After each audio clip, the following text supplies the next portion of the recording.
Wei then stood up and, along with a large number of military advisors and commanders who had been waiting behind him, headed to the conference room. During this boring travel time, they could discuss, negotiate, and plan more detailed details for their upcoming meeting with the Emperor.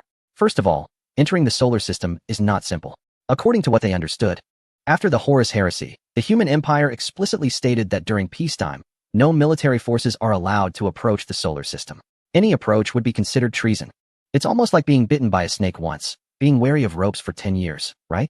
Therefore, to protect Terra and avoid repeating the mistakes of the past, the human empire naturally stationed heavy troops within the solar system. As you approach the solar system and exit subspace at the Mandeville Point, you will see a star fortress heavily guarded by the Imperial Guard. According to the basic setting of Warhammer 40k, when human ships first exit subspace, their void shields are usually not fully activated. This is because void shields consume a lot of energy, and ships typically do not operate at full combat status. So, upon exiting subspace, they are effectively coming out with shields that are only partially charged or not even half full, making them vulnerable to being heavily damaged by the Star Fortress in one go. Challenging a small fleet with a Star Fortress is not difficult. However, if a fleet manages to survive and break through this first hurdle, they will face a dense array of space defense facilities along the route to Terra, such as star fortresses, orbital platforms, and even fortress worlds, like moons. While patrolling this area is the Empire's largest solar fleet. As for small-scale covert raids, don't even think about it. The patrol fleet of the system's Guardians, composed of several shield units from the Imperial Guard, will be vigilant and eliminate such small infiltration fleets. Moreover, using those subspace tricks will inevitably provoke an attack from the Grey Knights. Not to mention that there is another powerful faction in the solar system. The headquarters of the Mechanicus on Mars. Mars is protected by a vast fleet of the Mechanicus and its Guardian military forces, and its moons have been completely transformed into weapon-laden planetary fortresses. If one could somehow get through all of this to reach Terra, they would then face the Empire's ultimate wrath, a wall of defense formed by a massive Imperial Guard army. The permanent garrison of the Imperial Fist's Third Company aboard the Bastion, and Terra itself. In summary, if the fleet of the Lightbearers wishes to forcefully enter the solar system to meet the Emperor, they will encounter the Solar Fleet, the Imperial Guard, the permanent garrison of the Bastion by the Imperial Fist's Third Company, the vast Imperial Guard forces, numerous fortress worlds and combat orbital platforms, the Mechanicus Guardian military and its fleet, and the Sisters of Battle, among other military forces. However, Chang Wei is not there to fight. He has no intention of undertaking such a thankless task that would sever his future prospects. Perhaps the Emperor is sitting on his golden throne, too numb to move and unable to convey his imperial decree. Perhaps that golden giant is engaged in a struggle with several dark gods of subspace, stretched too thin. Moreover, given the stubbornness of humanity in the Warhammer 40k universe, it would be quite difficult to slip by unnoticed. Nevertheless, there are always more solutions than difficulties. Who would have thought that Rogel Dorn had a backup plan all along? This time, it just so happens to be the perfect opportunity for a return from the dead. Community security won't let me in? I, as a homeowner, can simply verify with facial recognition. Chapter 230. The Emperor's Grand Ambition. You, who once betrayed our agreement. Now, you have summoned the fourth catastrophe. What other tricks do you have up your sleeve? Do you wish to perish together with us? In subspace, a massive sphere of light is confronting the terrifying four dark gods. He is the order amidst chaos. He is the light in darkness. He is the one among the stars. He is the sun in the cold. He is the terror that destroys the mysteries of the void. He is the hope for humanity as survival. He can make the descending rain and snow rise again. He can bring dawn to the lightless world. He makes the gods tremble in 1,000 years of failure. He prays for humanity amidst endless suffering. He is the Emperor. Do you think that by casting them far into distant star realms, they will lose their way back here? No, you do not understand them at all. No matter how difficult the obstacles, they will come to meet me. This is my promise to them. No, you are playing with fire. The Emperor replied coldly and sharply.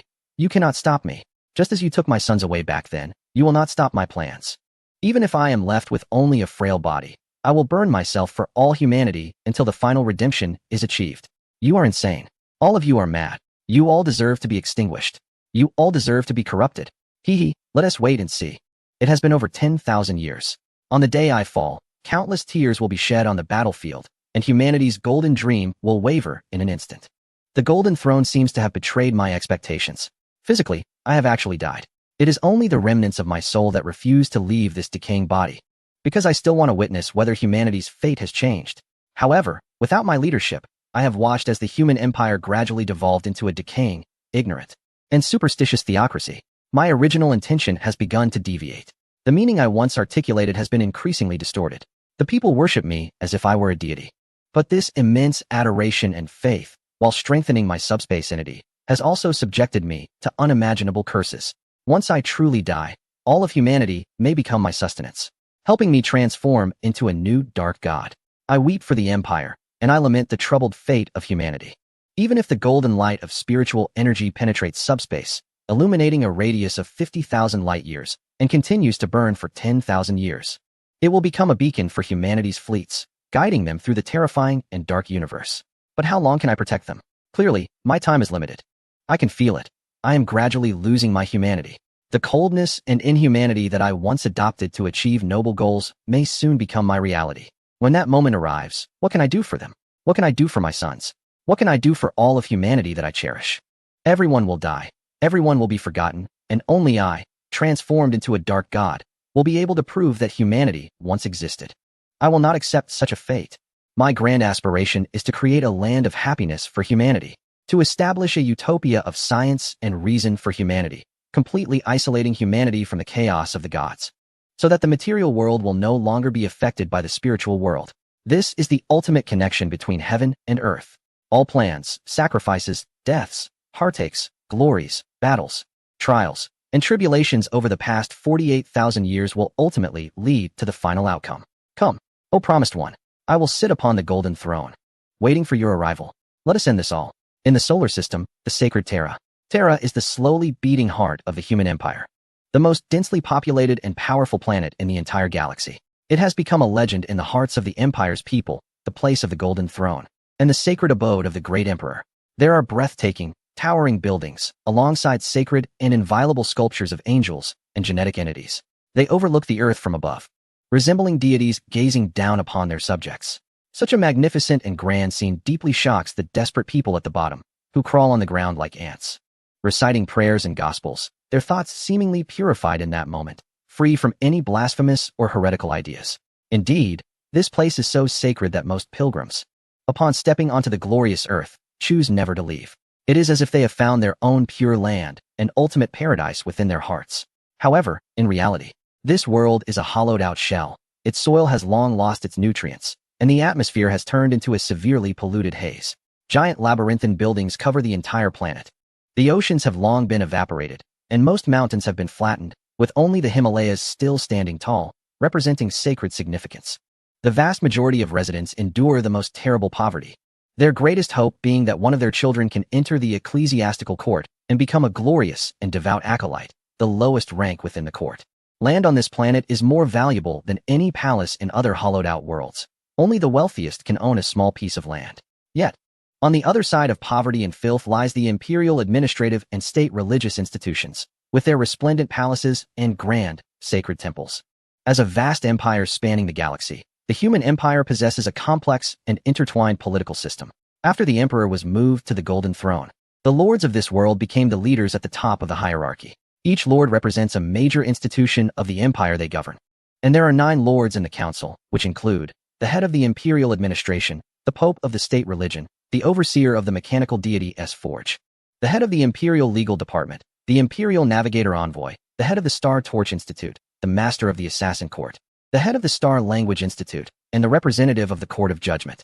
The council has 12 seats, with 9 permanent positions and 3 that rotate among the leaders of major powers, including the Supreme Commander of the Solar Star Realm, the Supreme Commander of the Imperial Guard, the Supreme Admiral of the Imperial Navy, the Cardinal of the Terra Diocese, the head of the Emperor's Sisterhood, the Commander of the Imperial Forbidden Army, the representative of the Imperial Space Warriors, and the spokesperson of the Imperial Commercial Council. However, today, a shocking message has stirred the entire council. We have no enemies. The opponents we see on the battlefield are merely embodiments of the weaknesses we need to overcome. They are our own doubts, fears, and despair. Every battle takes place within our hearts. By conquering the battlefield within, our enemies will vanish along with their illusions. I am Rogdorn, the genetic entity of the Imperial Fist of the 7th Legion. I have returned, along with the hope of light. I have returned. Chapter 231. The decayed and filthy Imperial nobility Rogald Dorn. Hasn't he already died? No, it's uncertain that he is dead. He has just gone missing. After leading part of his forces into madness, he embarked on a campaign known as the Redemption. In the end, all we know is that he disappeared during a battle with a chaotic fleet, leaving only one hand behind. A member of the Terra Council, arms crossed and a frosty expression on his face, said, "How has this bothersome guy returned again?" Indeed. However, according to the information we received, it seems he did not return alone, but brought back a massive and unknown fleet. Another member of the Terra Council spoke up. "Do you think that after being gone for so long, he might have been tainted by chaos? And this return is merely a premeditated rebellion? Otherwise, how can we explain the origins of that fleet? That makes sense. Even Horus, once favored by the Emperor, was seduced and corrupted by the chaotic gods, leading to that brutal rebellion. It's not unreasonable to think that Rogel Dorn could have fallen as well. So should we define him directly as a traitor? For the Holy Terra, should we eliminate them immediately? No, that would be too rash. I propose we order him to come alone for verification and inspection. If he refuses to come, that will already indicate a problem. If he does come, and we confirm that he is indeed tainted by chaos, then we can strike decisively and eliminate this blasphemous traitor on the spot." Agreed. Agreed. At this moment, the Lightbringer fleet was cruising at a safe distance in the outer reaches of the solar system, waiting for a response from Terra. Opposite them, across the sea, was a gathering of heavy troops, the elite forces defending the solar system of the human empire. In terms of combat strength, morale, and faith, they were beyond reproach.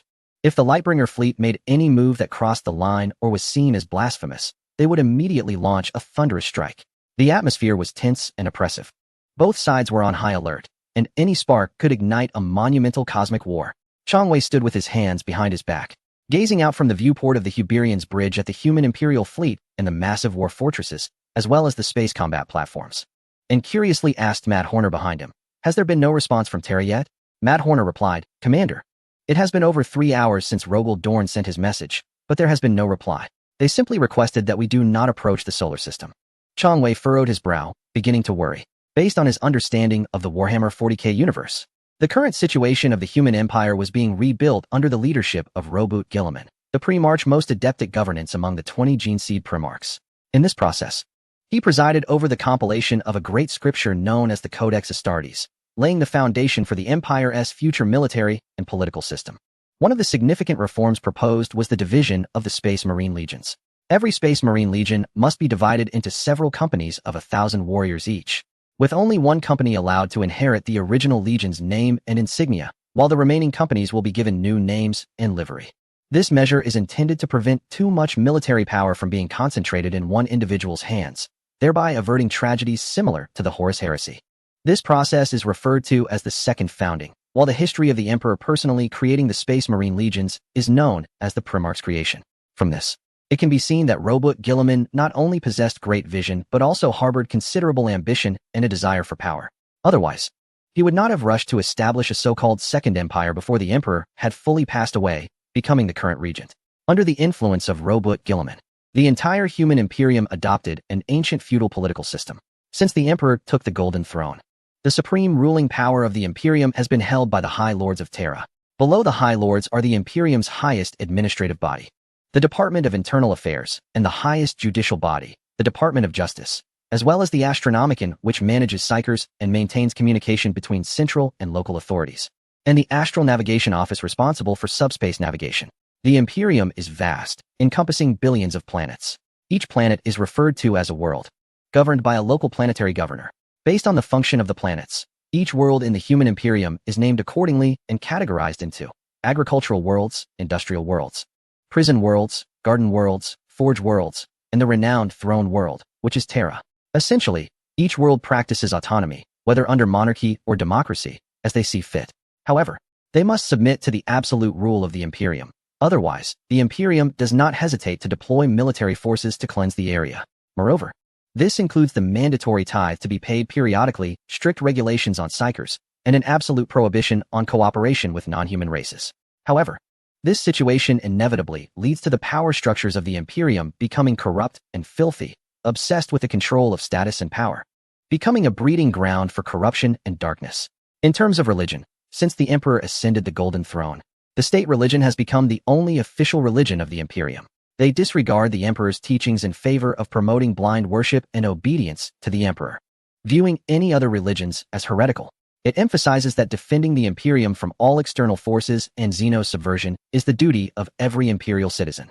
To maintain the purity within the Imperium and uphold the order of its rule, any heresy, unrecognized sects, mutants, and unregistered psychers must be controlled or sanctioned.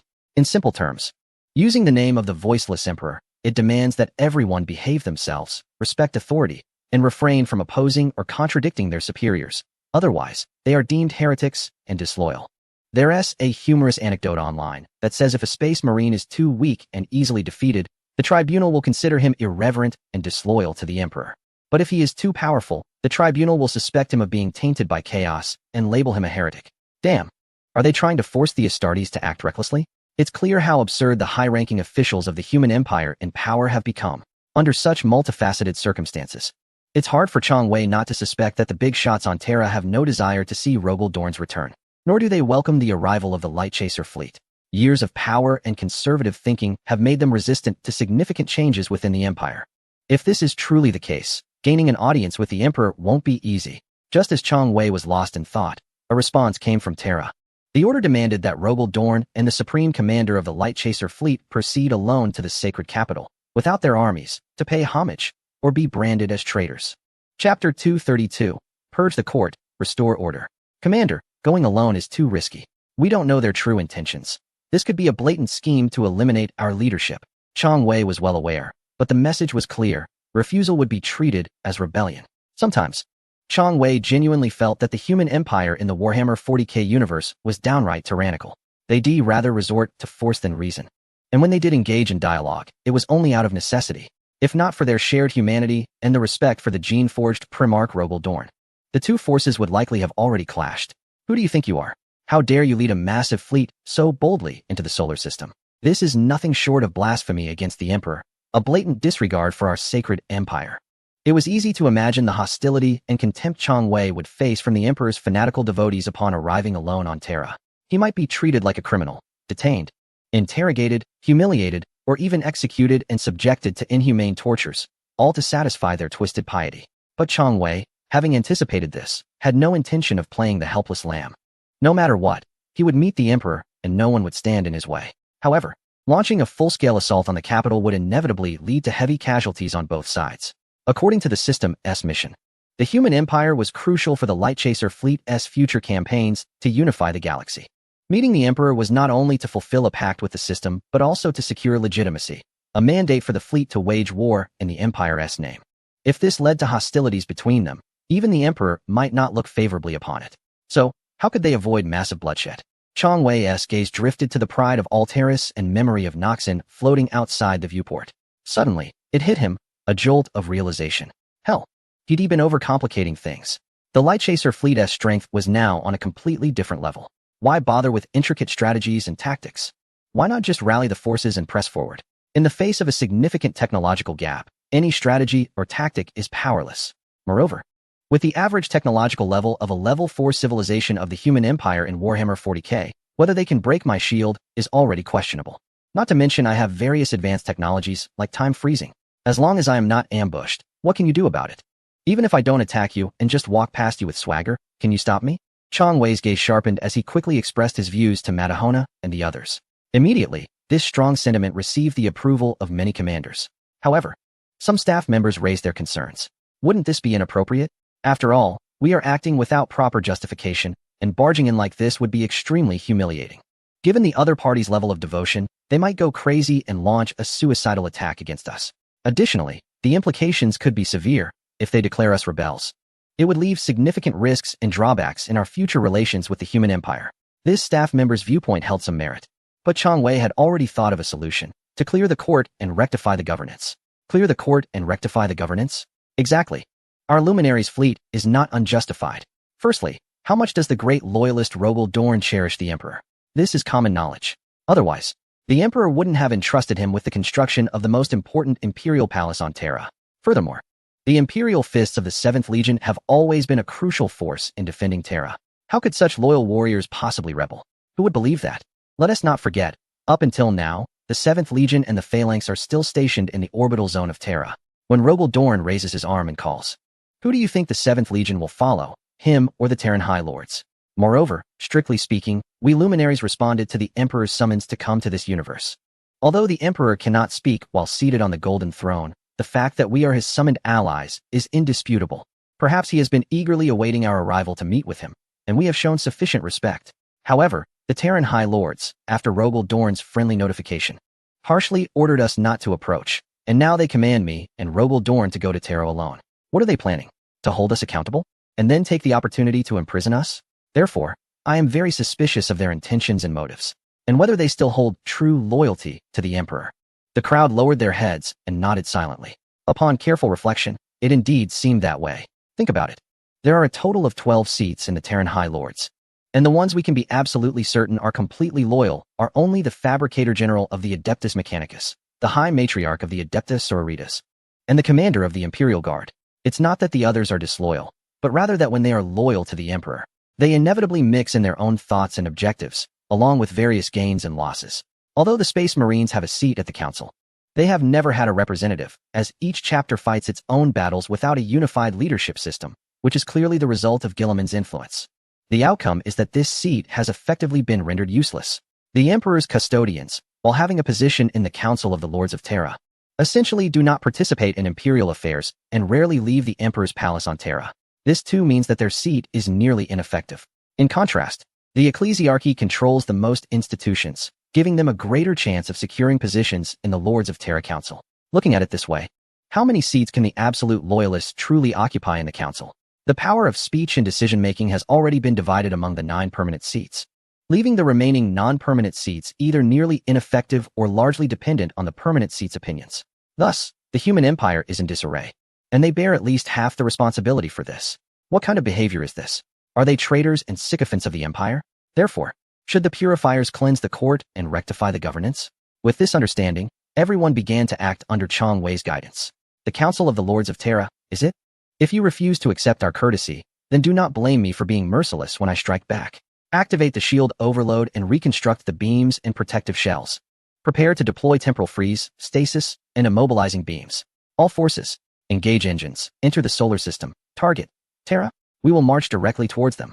Our rallying cry is, cleanse the court, rectify the governance. For humanity, for the Emperor. Chapter 233, Approaching Terra. To put it plainly, it's all just an excuse. For humanity, in the face of righteousness, if you don't have a convincing excuse, it's hard to make them feel justified in fighting. Especially those who are unaware of the truth and are indecisive, they are likely to side with the more reasonable or the more appealing excuse. If that is the case, you call me a rebel, and I call you a sycophant. Both sides have their claims, which is quite reasonable, right? No one should try to stand on a moral high ground to dictate. So next, it's all about proving oneself. All forces, engage engines, enter the solar system. Target, Terra. We will march directly towards them. Cleanse the court, rectify the governance. For humanity, for the Emperor.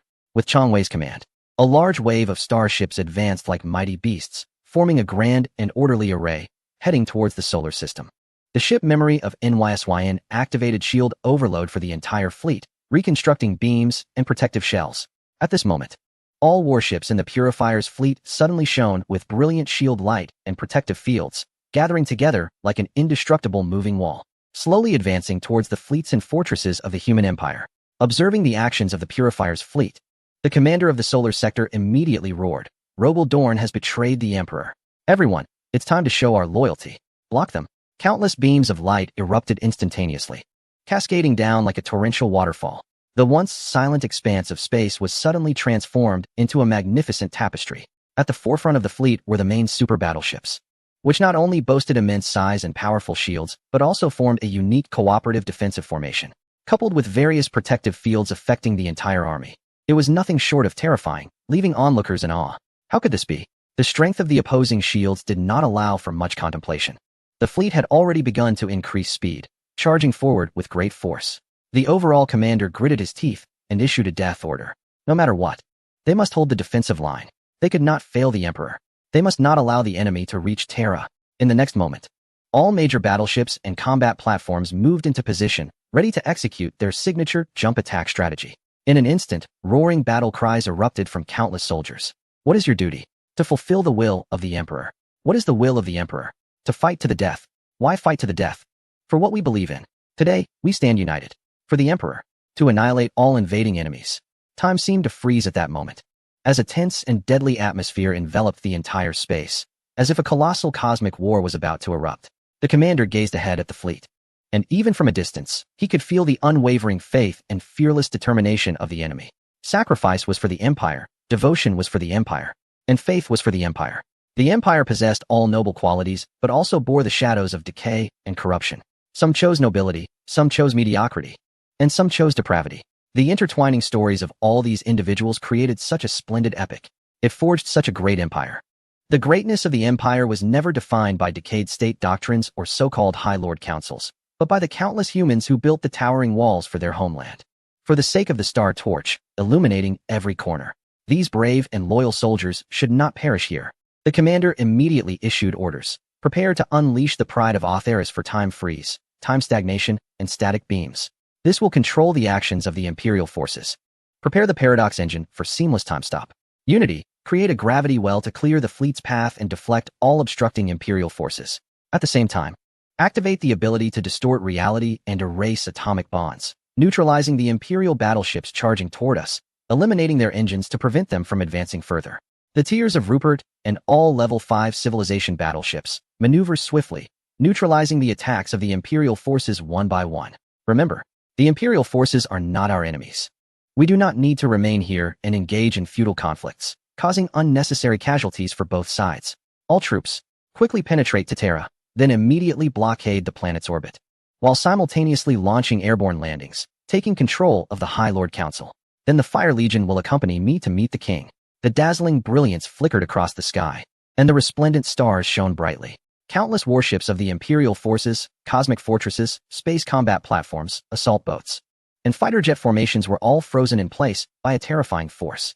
In the void, countless light spears were distorted, massive cannons were delayed, and torpedoes were neutralized. Then came the waves of gravitational washes from the pursuers, sweeping aside all obstacles in their path, clearing a route for the fleet behind them. The Imperial forces could only watch helplessly, using all their might, but finding themselves powerless. The roars of hot-blooded warriors echoed continuously, and the mournful songs of the fallen rang out as they desperately begged for the protection of their deity, hoping to break through the formidable defenses of the pursuers and perish together with the bodies of the rebels they despised, because this was the death they desired. This was their way of repaying their loyalty to the Empire. Only a few elite units with psychic abilities managed to break through the constraints of time and space, launching a fatal strike against the pursuers. However, this minimal resistance was insignificant.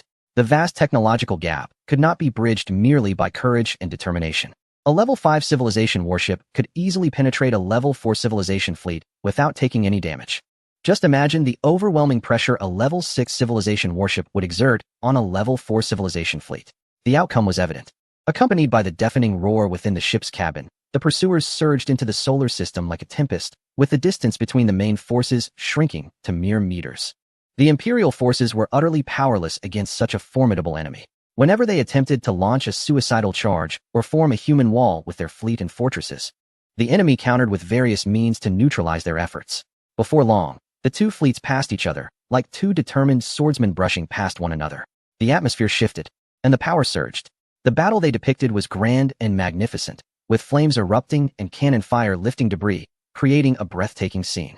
Amidst the mutual embellishment, countless shields of warships were breached, and numerous artillery platforms were destroyed, with each attack resembling shooting stars streaking across space, illuminating the darkness of the universe. This wave of impact directly led to the destruction of 86 Minotaur-class battlecruisers in the pursuers' fleet, most of which were annihilated after their shields were breached by close-range assaults and suicidal collisions. The Imperial forces also suffered significant losses, with many warships rendered incapacitated or destroyed. The outer defense line of the entire solar system had turned into a massive space junkyard, with debris and wreckage floating everywhere. Chang Wei glanced at the damage on their side, without saying anything, instead directing the fleet to adjust their formation, gradually shifting the focus of their defense from the front to the rear of the fleet. They were close to breaking through. In the chaotic battlefield, Chang Wei paid special attention to a Quantum 00 Gundam that was darting back and forth, reducing the Imperial small warships and fighters to mere wreckage. After about 10 seconds of silence, he switched the screen and resumed commanding the fleet. A fierce storm has begun to approach Terra.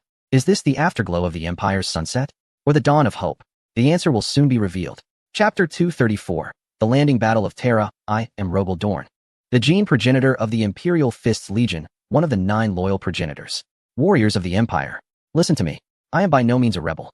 My love and loyalty to the Emperor surpass everything else.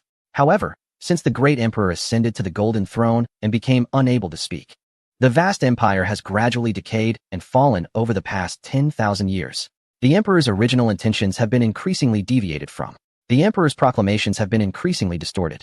The former glory has gradually faded into decline. As one loyal to the emperor, I will not allow that group in the High Lord Council to continue their reckless actions. I will return to Terra with the Dawnbringer fleet, solely to meet the emperor and restore the empire to its former glory. Roaring shouts echoed throughout the solar system, accompanied by the powerful cries of the crowd. Clear the usurpers, uphold the order. For humanity, for the emperor. Amidst the relentless bombardment of information from the fifth-level civilization's broadcast interference ship, ordinary humans throughout the solar system began to feel lost. Even some soldiers and Astartes found their convictions wavering. They were unsure whether to trust the High Lord Council or Rogel Dorn. In contrast, the powerful signal interference from the Dawnbringer fleet caused significant chaos in the Imperial military's communications. Attempts to counter with words were silenced, as if forcibly muted, with everyone getting kicked offline. Stop their chatter. We, loyal to the Emperor, should silence them.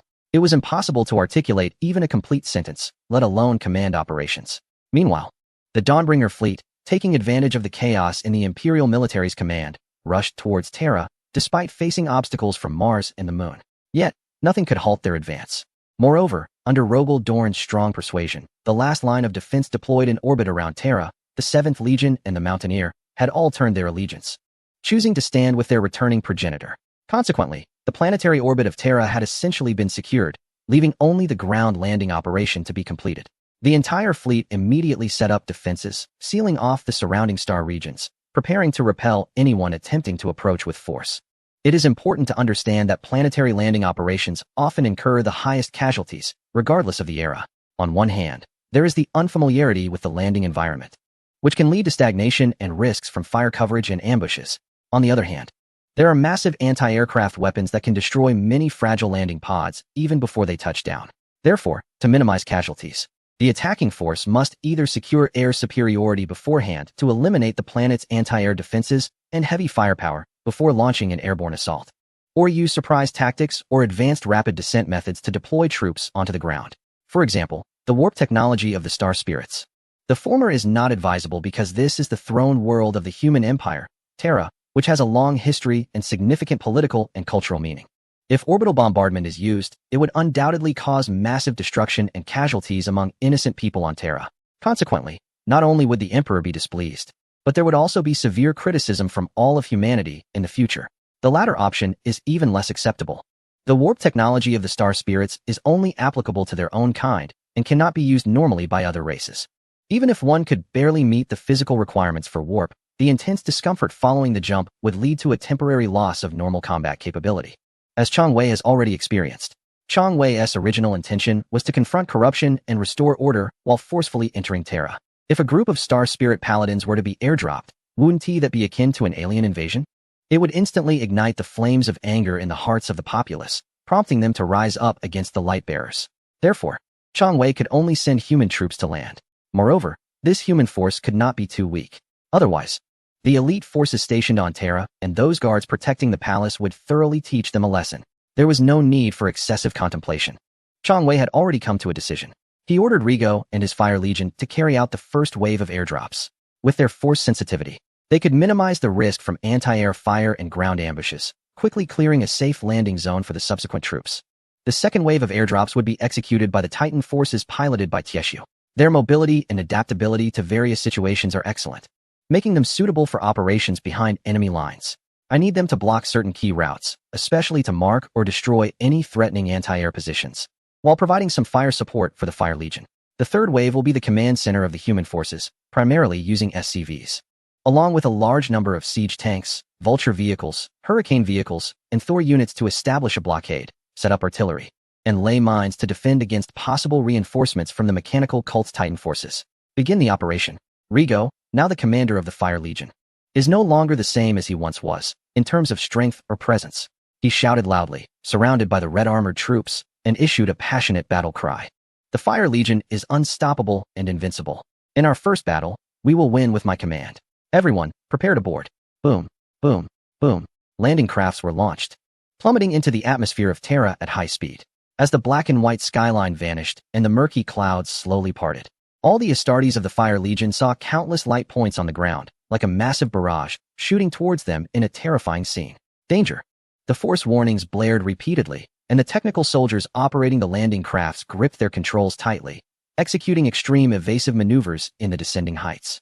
The intense barrage of attacks was overwhelming, and several landing craft were damaged, losing balance and spinning wildly in the air. Before long, they disintegrated midair, raining down debris like cans. The landing craft carrying the genetic entity was also unfortunate enough to be hit. The sudden loss of balance caused one of the nearby soldiers to be thrown out. As the world spun around him and the scenery flickered, he clung tightly to the railing to prevent being thrown off. However, he quickly noticed that his comrades were disappearing one by one, and a piercing hissing sound came from the craft's hull. Upon closer inspection, the hull appeared as if it were made of velvet, being gradually stripped away by the powerful air resistance. Was the landing craft about to disintegrate? A surge of instinct warned him, and he narrowed his eyes, pushing off forcefully to leap from an altitude of 10,000 meters. The fierce cold wind sliced across his face like a knife, yet he felt no panic. He descended like a red meteor, crashing down to the ground. Upon impact, a massive pit and a cloud of dust erupted, obscuring visibility. Then, behind the dust, an astonishing scene unfolded. Red cans fell from the sky like rain, one after another. Pools of blood and severed limbs interrupted by anti-air fire splattered everywhere. Then, a miraculous sight appeared. Those red cans, sprawled across the ruins and the large pit, began to rise one by one, their remnants and blood, under the influence of advanced technology and nanotechnology, coalesced like a mist enveloping their bodies, rapidly restoring them. From a distance, it looked like a group of demons rising from a pile of flesh.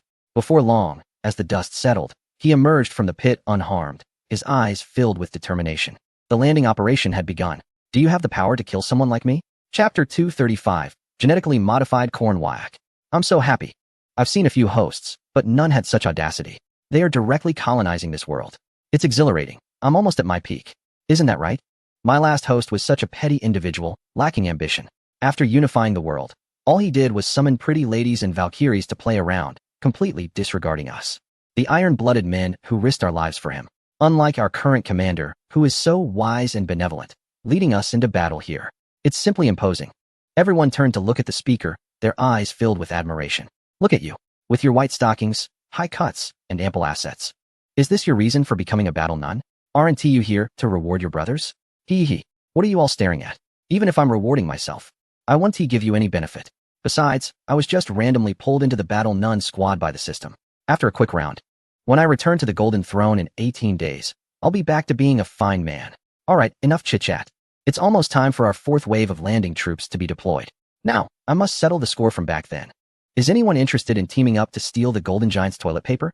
Brother, aren't you a bit too brave? Didn't the last incident teach you a lesson? Aren't you afraid the Golden Giant might suddenly stand up from the toilet in anger? Damn, what do I have to fear? If he stands up, the mess in the toilet will backflow and splash all over him. Whoa, what a desecration. I think I'll keep my distance if I get hit by some psychic backlash. I might end up soaked in blood. The battle nun who spoke earlier clasped her hands and stepped back repeatedly, looking quite frightened. Haha, there aren't that many big shots around. I'm just a small fry. The so-called emperor can't always keep an eye on me, can he? Ahem, may I ask? Before signing the contract with the system, were you a citizen of the Empire? No, I belong to the side of debauchery. As soon as the words left his mouth, there was a loud slap. That person's head spun 180 degrees as if struck by a powerful force. The sudden turn of events shocked everyone, but they also felt it was to be expected. Looking at the limp body on the ground, everyone broke out in a cold sweat. It seemed that guy had met a well-deserved end. Meanwhile, Chang Wei was also closely monitoring the battle on the ground. Rue Gu and the Fire Legion, relying on their formidable strength and the immortality granted by the Nano Core, charged through the hail of bullets, unstoppable. Even when confronted by the elite space wolves, they were able to hold their own for a short time. Both sides had their strengths, one with beastly instincts and the other with foresight, but as the battle progressed, the Fire Legion began to show its advantages. First, the space wolves couldn't match the numbers. They were severely outnumbered, with at least a tenfold difference. Second, the Fire Legion's troops were well-equipped and constantly healed by the Nano Core, making them like a team of Wolverine templates. How could the enemy compete? Third, the Fire Legion had a genetic original like Rue Gu, while the genetic original of the Space Wolves, Lehman Russ, had gone missing back in the 211th year of the 31st millennium.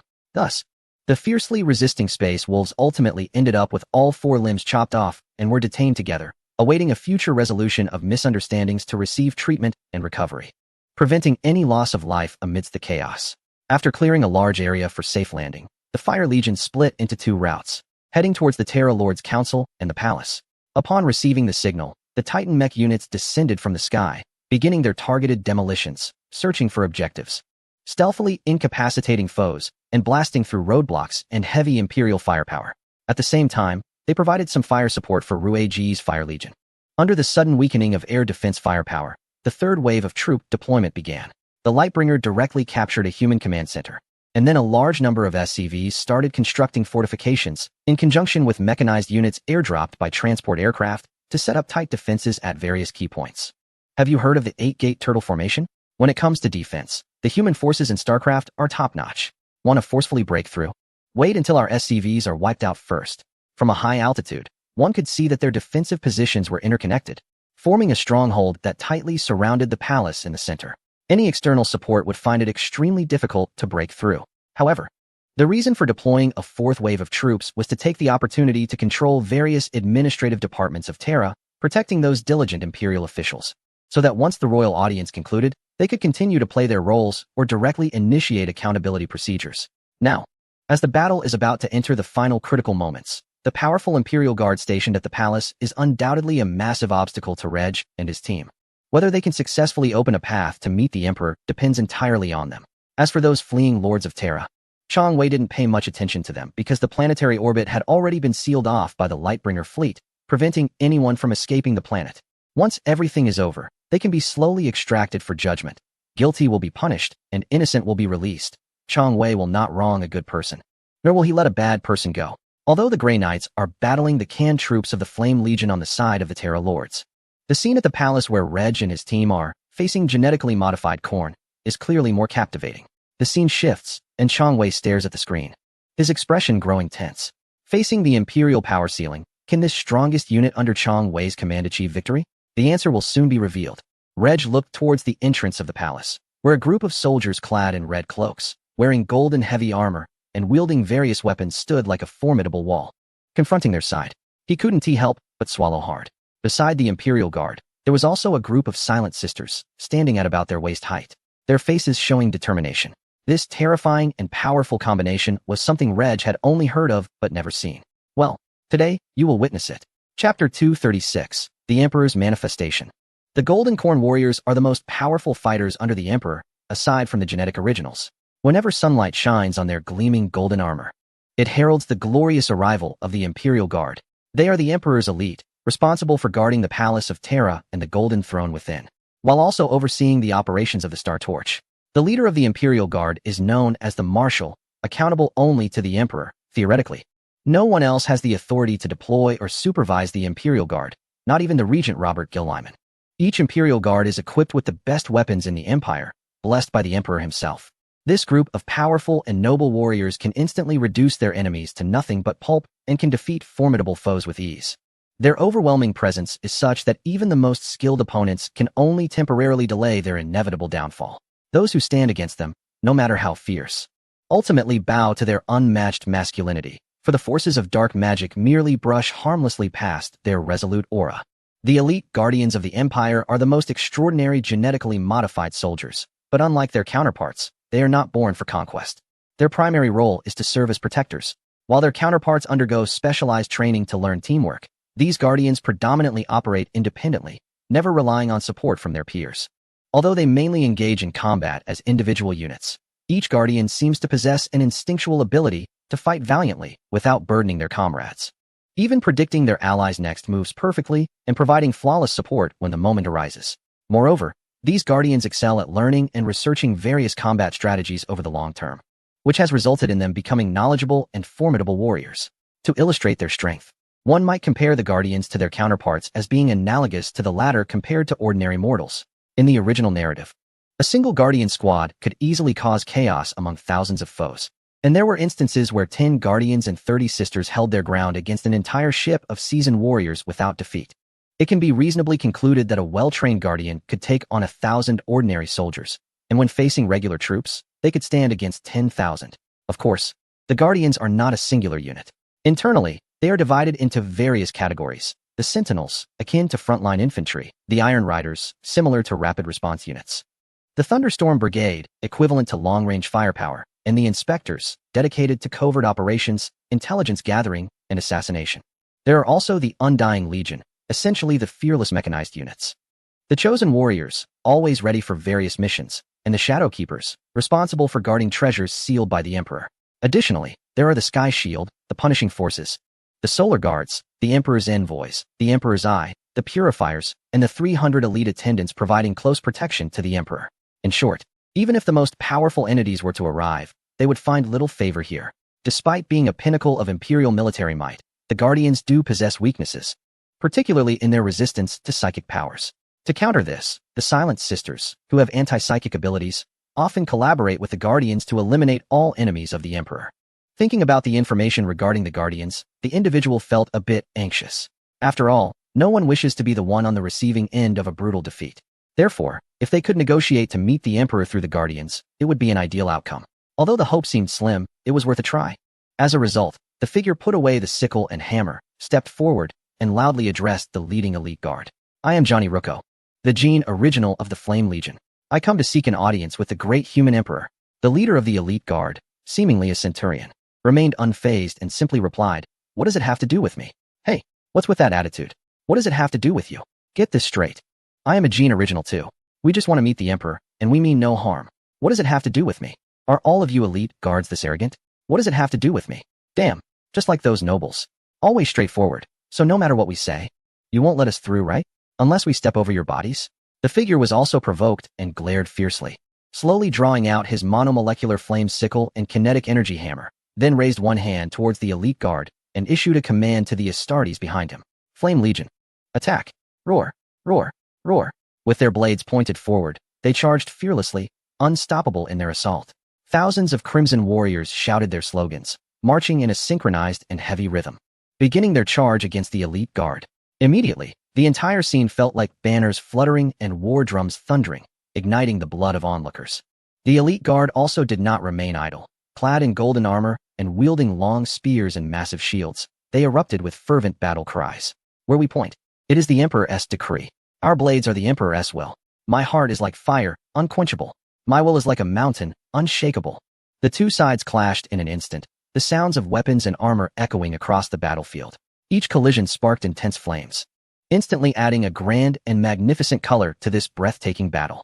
Sickles clashed with spears, shields resonated with hammers. One side attacked high and defended well, while the other could regenerate infinitely, making the scene incredibly spectacular. Everyone gave their all, fighting fiercely. The sounds of battle, shouts, and heavy breathing mingled, forming a gripping and grand poem. The battlefield wide with galloping steeds, generals strong and mighty. Iron armor forged with pride, war drums shaking the heavens. Flames ignite and the world transforms, battle flags waving with fierce ambition. Morale like a rainbow, pointing swords at the enemy, unmatched in bravery. Sword lights and shadows pursuing the flames, blood staining the spears of the elite guard. The fierce flames cannot be extinguished, the originals might sweeping through the lands. The great army before the palace fighting grandly. The gates of Terra remain unscathed in battle. Original work by the author. What the hell? What is going on? Chong Wei had just returned after getting a drink of water, only to witness the previously evenly matched armies suddenly turn into a scene where the Flame Legion was being overwhelmingly hammered by the elite guard. Various forms of attacks, smashing, throwing, kicking, left the Flame Legion with no chance to retaliate, as if they were being torn apart like paper, suffering a comprehensive crush. The repair speed of their nanocore couldn't keep up with the rate of bodily injury. With just a slap from the elite guard, the heads of those Astartes burst open like watermelons. Especially the genetic entity, now being overwhelmed by several elite soldiers, is being pinned down and subjected to relentless abuse. Various weapons are constantly being thrust into him, causing him immense pain. When Chong Wei saw the miserable state of the entity, he instantly felt a chill run down his spine. Just a moment ago, he was full of vigor, like a deity descending. But how did he turn into this state in just the time it took to drink a cup of water? Just as Chong Wei decided to use orbital bombardment to rescue them, the entity, covered in wounds, suddenly shouted, "Dad, save me." In an instant, a dazzling golden light erupted from him. At the same time, it seemed he heard a gentle yet authoritative voice. "You are my son. You must be my bravest son. Now stand up."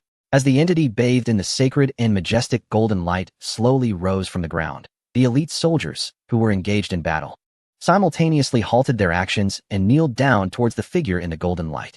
Although the emperor sat immobile on his golden throne and did not speak, his soul projected in the subspace was like a massive, cold sun, constantly protecting the human ships and guiding them through subspace.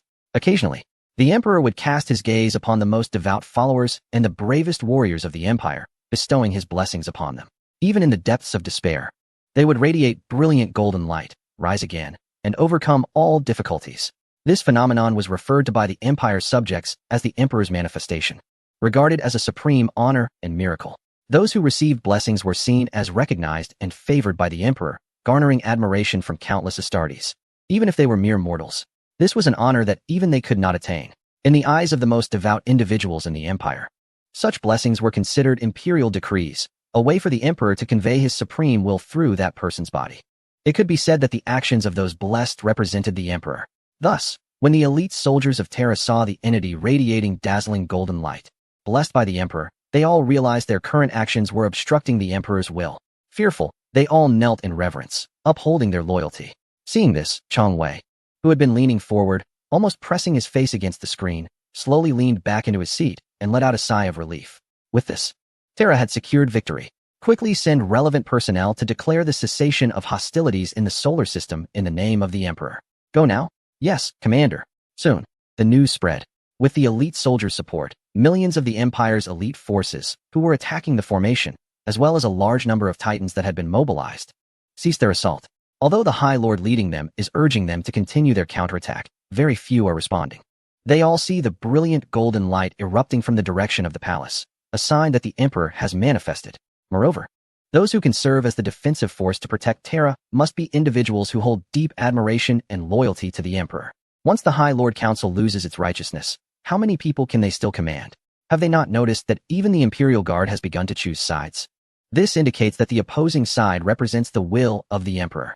Seeing that the situation has turned against them, these High Lords of Terra, believing they can no longer escape, have all changed their tune, beginning to express various welcoming and blame-shifting remarks. Their performance is truly spectacular. The contrast before and after can definitely be called a classic textbook example of a dramatic face change.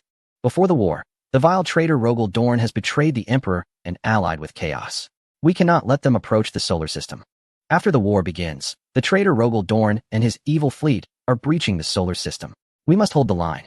During the battle, Rogel Dorn has led his fleet into the solar system and is approaching Terra. We must do everything we can to resist. We cannot allow them to reach Terra and bring shame to the Empire. After Earth is blockaded, the genetic progenitor of the Empire, Rogel Dorn, is being deceived by treacherous individuals, attempting to listen to slander to occupy Terra. While we rise up in resistance, we must find a way to awaken him. All for the sake of the Emperor. Until now, the Emperor's most loyal son, one of the Empire's greatest genetic progenitors, Rogel Dorn, is liberating the holy Terra with his fleet of Lightbringers. Everyone cease fire and lower your weapons. Prepare to cheer for the return of the king. The High Lord's sudden change in behavior has left Chang Wei utterly bewildered. Weren't you the ones who previously called for us to come alone to pay our respects? Why are you now so humble and welcoming? No. I preferred your former high and mighty, rebellious demeanor. Also, did you all agree on this? To put all the blame on the commander of the solar sector? That's quite impressive. One can imagine the commander of the solar sector is currently crying in his office, feeling more wronged than anyone else. Chang Wei chuckled and shook his head, deciding not to deal with them for now, but to head to the palace to meet the Emperor with his fellow soldiers first. Swan. Is the custom-made dragon pattern double eagle Huang dynasty power armor with the phoenix pattern fire cloak ready? On the other end of the communication, Swan appeared on the screen, just finishing up the welding and carving at the workbench. It's done. Put on this magnificent power armor to meet the Emperor. It will definitely exude presence and won't diminish your status. Plus, I've carved our Lightbringer emblem on the critical shoulder armor. It will surely add to your prestige. That's good. I'll come over to wear it right away. I'm about to meet the Emperor, and to ensure the subsequent work has a positive impact, we can't skimp on the face project. At least we can't look worse than those genetic progenitors. This is the decision Chang Wei made after careful consideration. Due to the mission requirements of the Lightbearers fleet, it is inevitable that they will lead the human empire in battles across various fronts, thus beginning a new grand expedition. As the leader of this grand expedition, Chang Wei must present himself well before the world. His words, actions, and demeanor cannot be lacking, otherwise it will severely affect the trust and confidence of the Empire's citizens and soldiers. The leaders in the public's impression of the human empire are those towering, Formidable figures with great renown, unparalleled charisma, and exceptional talent. If Chang Wei appears in a thin garment, compared to those genetically enhanced beings, it would be like showing up in shorts to meet an emperor. Therefore, for the sake of his own image and to leave a good impression on everyone in the world, Chang Wei decided to enhance his appearance. I never get my hands dirty, because those who have seen me do so are already dead. I don't need to prove myself, as my magnificent armor and my invincible fleet already demonstrate my strength. Alright, wearing this powered armor, my persona will henceforth be tall, majestic, and full of prestige. Before long, the road to the palace was cleared, with tall and loyal warriors standing on either side. Countless ignorant citizens knelt beneath the holy statue, gazing at the sky, waiting for Chang Wei and his entourage to arrive. Soon, the Astartes of the Imperial Fist and Rogel Dorn formed a neat formation, taking their positions below, while nearby were Rigo and his Fire Legion. Surrounding them were the star-bound troops of the Lightbearers, Battle Sisters, and loyal comrades. The entire scene was imposing and full of vigor. In the next moment, everyone looked up in unison towards one direction. They saw a figure clad in a phoenix-patterned cloak and wearing dragon-patterned double eagle-powered armor, descending from the Spear of Dimension, like an extraordinary ship deity, surrounded by 2,000 shadow guards as they flew towards the ground. The Lightbearer soldiers waiting on the ground were awestruck, whispering among themselves, "Wow, this guy is showing off. I give him full marks." Chapter 238, Meeting the Emperor. Regarding the origin of the Emperor, there are two common theories. The first theory suggests that during the ancient tribal era on Earth, various natural disasters and calamities were interpreted as demons wreaking havoc among humans. To fend off these demons, the shamans of the tribes held a sacrificial ceremony, which resulted in the appearance of a baby boy at the altar. This boy became the emperor. He was born with extraordinarily strong psychic abilities, like a chosen one, arriving in the world and becoming the strongest psychic among humanity, and he is also an immortal. The second theory posits that the emperor was born around 8,000 years before the Common Era near the Sakarya River on the Anatolian Peninsula, present-day Turkey, likely close to the Göbekli Tepe. After witnessing his uncle murder his father, marking the first murder in human history, he began to awaken his psychic powers. In his childhood, the emperor used his psychic abilities to cause his uncle's death from a heart attack. However, this incident made the young emperor realize that humanity needs order, and that good order must be created by a good leader, which is himself. Thus, the young emperor adopted the name Gilgamesh and set off for the Sumerian city of Chaldea, the earliest human city, to begin leading human civilization. From that moment on, the emperor embarked on the path of achieving self-justice and conquest, a journey that lasted 38,000 years. Moreover, the emblem of the empire, the double-headed eagle, originally came from the Hittite civilization's stone carvings in the Anatolian Peninsula. Regarding the emperor's identity and origins, Chang Wei obtained information from the official game sources. Yet even so, what he knew was quite limited. He only learned that he had served multiple times as Augustus of the Roman Empire, as well as other conqueror roles similar to Alexander. In other periods, he was a renowned politician, scientist, or national leader, silently advancing the development of human civilization. After the age of dark technology ended, the emperor initiated the unification wars on Earth, marking the first appearance of his superhuman warriors. After unifying the Earth, the emperor launched the Great Expedition, establishing the human empire. To this day, the emperor remains the leader of the largest political entity in the galaxy. It can be said that he has led humanity out of darkness and into glory, achieving countless unparalleled great accomplishments. Chang Wei felt a heavy heart as he continuously recalled the background stories about the emperor from Warhammer 40k while following the steps of the Marshal of the Imperial Guard towards the Golden Throne. To be honest, Chang Wei felt a bit anxious about meeting the emperor. Not only was he about to face a powerful being with infinite knowledge and strength, as well as a mortal ambition, but he also remembered the biggest controversy surrounding the emperor. That is, does the emperor possess humanity? This question would affect his attitude towards communication and future cooperation with the emperor. If the emperor lacks humanity and views humans merely as tools, then Chang Wei's task might not simply be to correct the wrongdoings, but to directly declare that the heavens have perished and a new order must rise. A considerable number of people believe that the emperor lacks humanity, and even if he has it, it is only a small part. This belief might stem from the emperor's indifference and ruthlessness towards individuals. For instance, in Master of Mankind, the emperor refers to the Primarchs by code names when discussing them privately with the Imperial Guard, with Horus being designated as number 16. However, if the emperor truly lacks humanity, why would he leave 20 exclusive rooms for the Primarchs in the palace? Furthermore, during the Horus heresy, the emperor had given the rebellious Primarchs opportunities. It was only Horus who became irredeemable, and the emperor had to wait until the very end before killing him. So, what is the truth? It will soon be revealed. This is a historic moment. With a creak, the grand and massive gates of the palace slowly opened. The marshal of the Imperial Guard knelt on one knee and stopped advancing. The great emperor sits upon the golden throne. I can only take you this far. Remember, one must always carry a respectful demeanor and listen to the divine grace.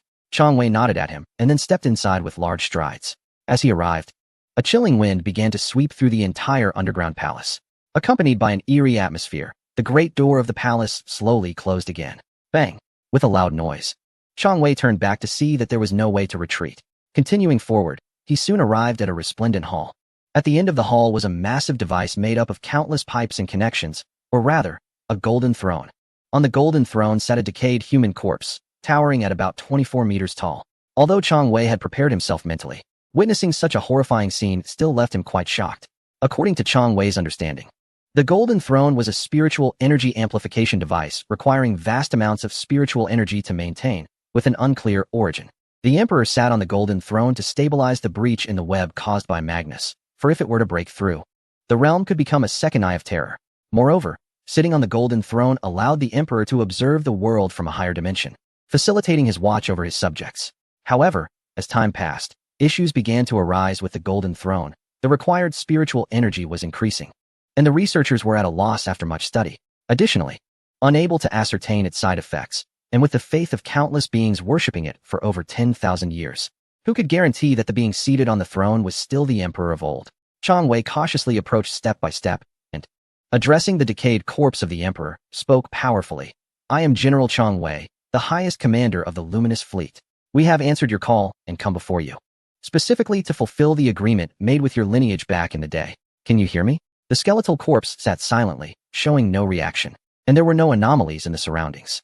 Yet, Chang Wei felt a chilling sensation, as if the emperor's hollow eye sockets were staring down at him. Chang Wei swallowed hard.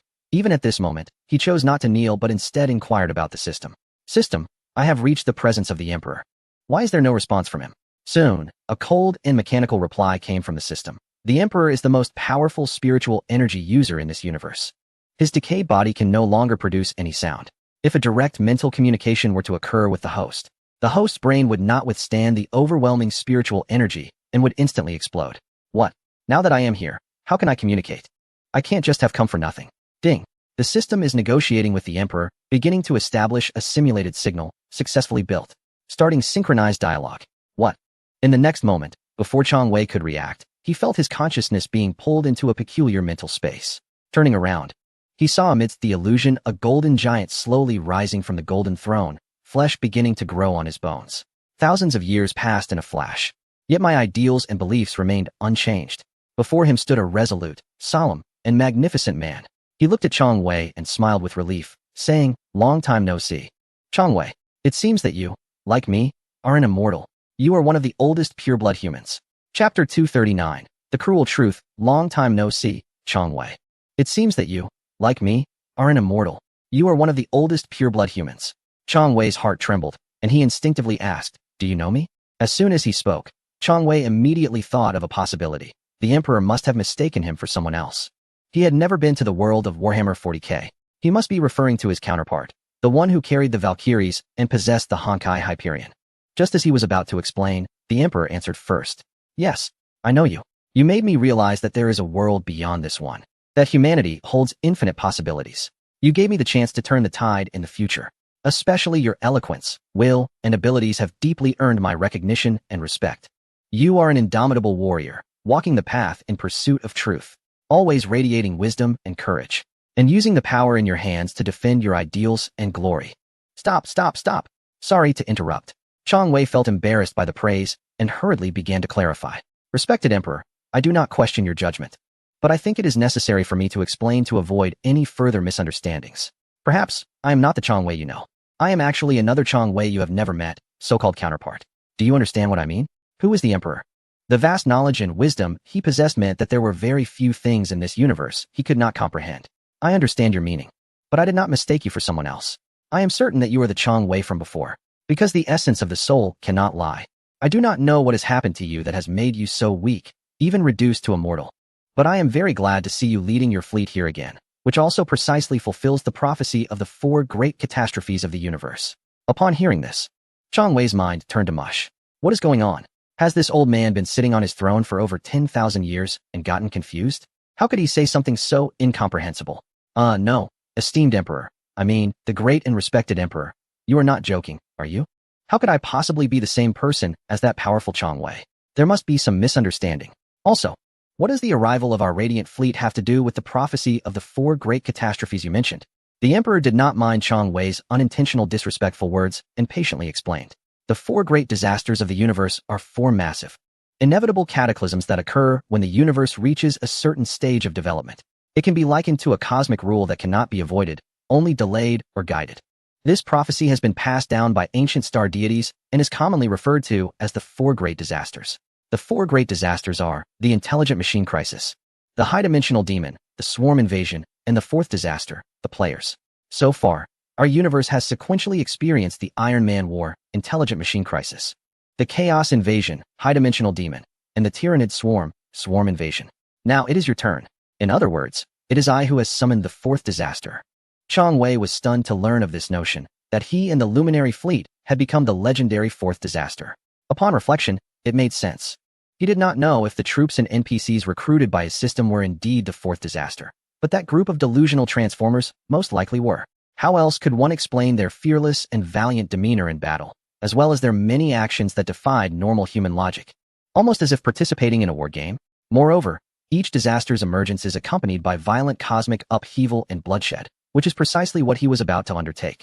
Thus, it could be said that the luminary fleet was summoned as the 4th disaster by the Emperor, in accordance with cosmic rules, bringing calamity to the entire universe. However, this time, the primary targets of the disaster would be those countless extraterrestrial beings and the strange entities of subspace. Humanity would inevitably experience some impact and backlash as well. As for what the universe would look like in the end, that was a matter for the future. Now it made sense to Chang Wei. The Emperor intended to leverage the opportunity of cosmic disasters to push through and reshape the universe, thereby turning defeat into victory. This was to accomplish his ultimate goal. All the plans, sacrifices, deaths, heartaches, glory, battles, tests, and tribulations over the past 48,000 years were all to prepare for this final moment of a dramatic turnaround. It was also the only hope for all humanity to escape a tragic fate. Chang Wei looked at the Emperor, feeling the aura of great wisdom, perseverance, and courage emanating from him, and he began to feel a sense of genuine respect. Even his tone when speaking to him became more respectful. Great Emperor, you say that I, the Chang Wei you once knew, am the same person. How is that possible? Forgive my boldness, but I am quite certain that I have never met you in my life. Could it be the so-called past lives? The Emperor gazed at Chang Wei for a long time, as if conducting some form of observation. At the same time, a surge of psychic energy enveloped Chang Wei, causing him to shine brilliantly. I seem to understand what is happening. Chang Wei remained silent, choosing to listen intently, eager for the truth to be revealed. Your situation is not as simple as past lives. Your current state can no longer be called human. Rather, it is a form of existence akin to a divine artifact soul. Chang Wei's eyelids twitched. Although he was somewhat skeptical, he did not interrupt. The Emperor continued. I suspect that your soul has been fragmented and forcibly merged with an artifact embryo. As for why this happened, I am not sure, but I know that such situations rarely end well. When the artifact embryo is fully developed and emerges, you may become the most useful weapon for the mastermind behind it. Chang Wei's pupils widened, and he involuntarily stepped back, but the Emperor's words did not end there. This fusion is very thorough. It cannot be interrupted at all. The method could even be described as self-harm, because not only is your soul merged into the artifact embryo, but your true spirit is as well. This means that even if you die and are reincarnated, you cannot escape. After saying this, the Emperor slightly bowed his head in apology to Chang Wei. I am sorry for revealing such a cruel truth to you. Chapter 240. 3 conditions made into some kind of weapon? Becoming the soul of an artifact? Once the artifact is born, will I become the most useful weapon or treasure for someone else? Is that what you mean? It is no wonder Chang Wei found it hard to believe the old man's words. He thought this fact was simply too absurd. He was just an ordinary person who suddenly gained a system, someone without any extraordinary talent. How could he have such a profound and complex background? Was this a joke? Moreover, the old man said he was not human, which was somewhat excessive. He had flesh and blood. How could he not be human? And where was this so-called artifact embryo? There is a limit to how much one can fool around. Chang Wei suddenly laughed loudly to cover the embarrassment caused by his earlier shock. Respected Emperor, as you said, these are merely your speculations, perhaps between counterparts. The essence of the soul is actually the same. If it were anyone else daring to question the Emperor, they would have already been thrown into a battle of spiritual energy.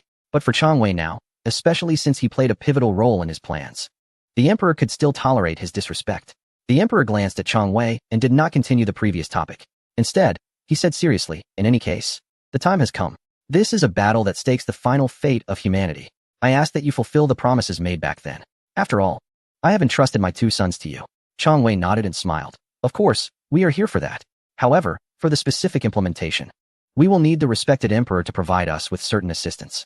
At the very least, the entire empire must cooperate with our radiant fleet. I understand your meaning. I have long awaited this day for a very long time. All preparations and plans have long been etched in my mind. However, out of respect for your arrival, do you have any other requests? Since the old man has said so, I will not be polite. Respected emperor, I hope you can grant me a title of great righteousness. At the very least, it should be enough to command all loyal factions and ensure they obey my orders. At the same time, I hope that you can always bless me, allowing me to avoid being deceived and harmed by the malevolent spirits of the subspace. Finally, I also wish to gain the power to modify imperial decrees and reorganize the military. To be honest, the first 2 conditions seem reasonable and justifiable. However, the third condition is a bit too much. One must understand that the decrees of a nation and its military are extremely sensitive issues that involve a wide range of matters. Especially since the human empire is a centralized monarchy, tampering with these 2 aspects is akin to stroking the emperor's beard or touching his reverse scale, isn't it? Thus, after Chang Wei spoke, he felt a bit regretful. Nevertheless, in order to expedite the realization of strategic goals, he steeled himself and chose to offer his counsel. Chang Wei slightly lowered his head, his attitude sincere, waiting for the emperor's response. The emperor, however, stared at Chang Wei in silence, and after a long while, he replied in a tone that was neither warm nor cold, I understand. Oh no, such an ambiguous response is akin to writing red on an essay without giving a score. Truly, the emperor's mind is difficult to fathom. One wonders if this will lead to any repercussions for him. Hopefully, he won't be petty. After all, this golden giant seems quite positive, not like those who, when insulted a few times, immediately crush others with overwhelming force. Chang Wei could only lower his stance as much as possible and continue the conversation with the emperor. This discussion lasted for over 3 hours. During this time, Chang Wei also inquired whether the emperor needed to try the advanced medical technology brought by the Lightbringer fleet, which might help restore his severely injured body. However, the emperor stated that it would be of no use, as Horus had been empowered by the 4 major chaos gods, leaving him with remnants of their powers that could not be eradicated. These 4 forces continuously corrode and deplete his life, forcing him to constantly resist them. Therefore, unless the 4 entities are eliminated or their powers reclaimed, or unless the emperor dies once, his frail body cannot be restored. Chang Wei did not press further, but turned to ask the emperor if he possessed any psychic abilities.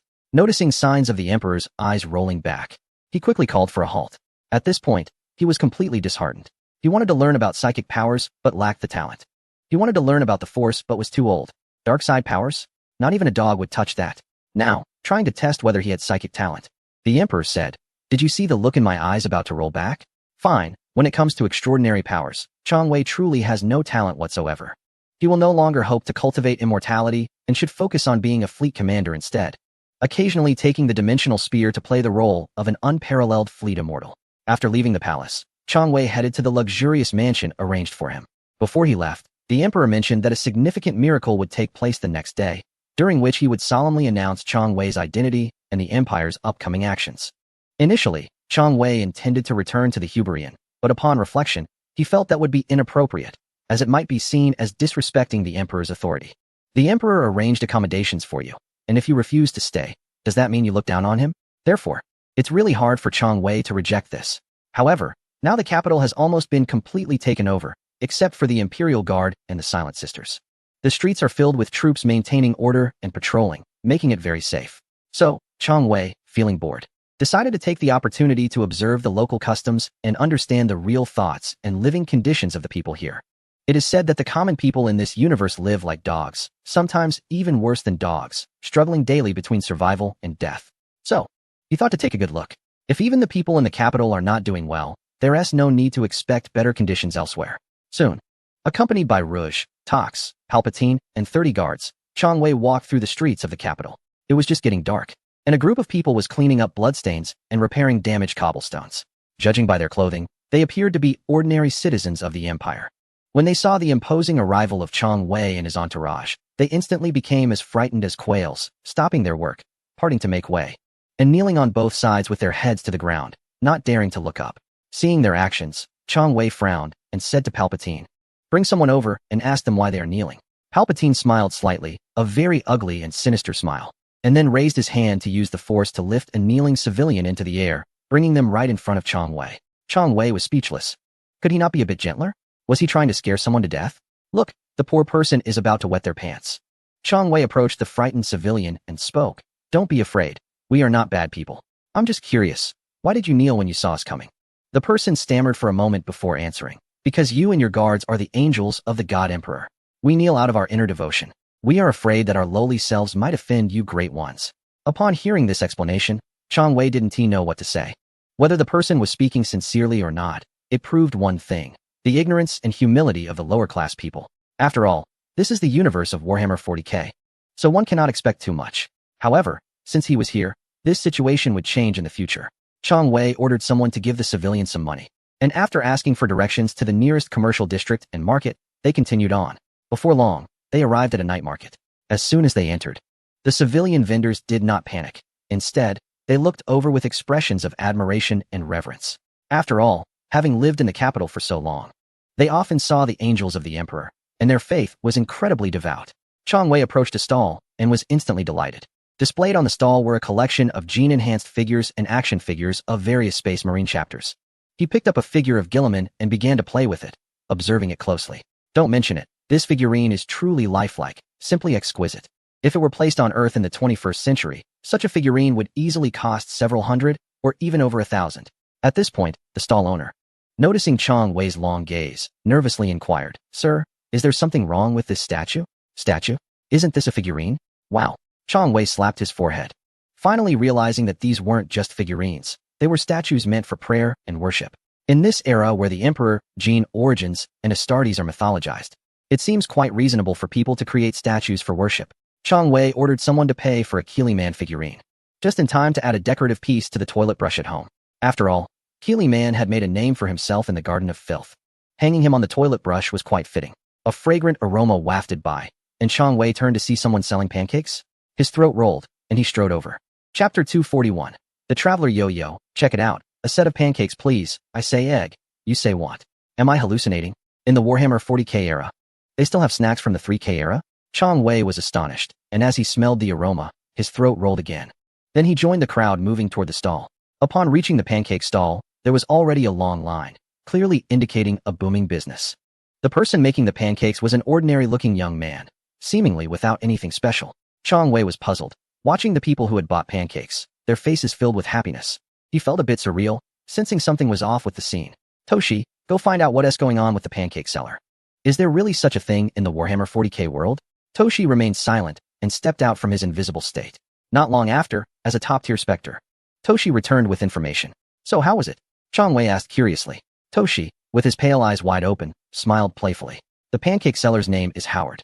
He reportedly comes from a planet called Cybertron, and he is an ordinary citizen of the Empire who fled here. His family originally had a secret recipe for making pancakes. Later, their planet was destroyed in a civil war, and the once noble family became refugees. Howard's father was a local leader, and while regrouping his forces, he sent Howard onto a spaceship.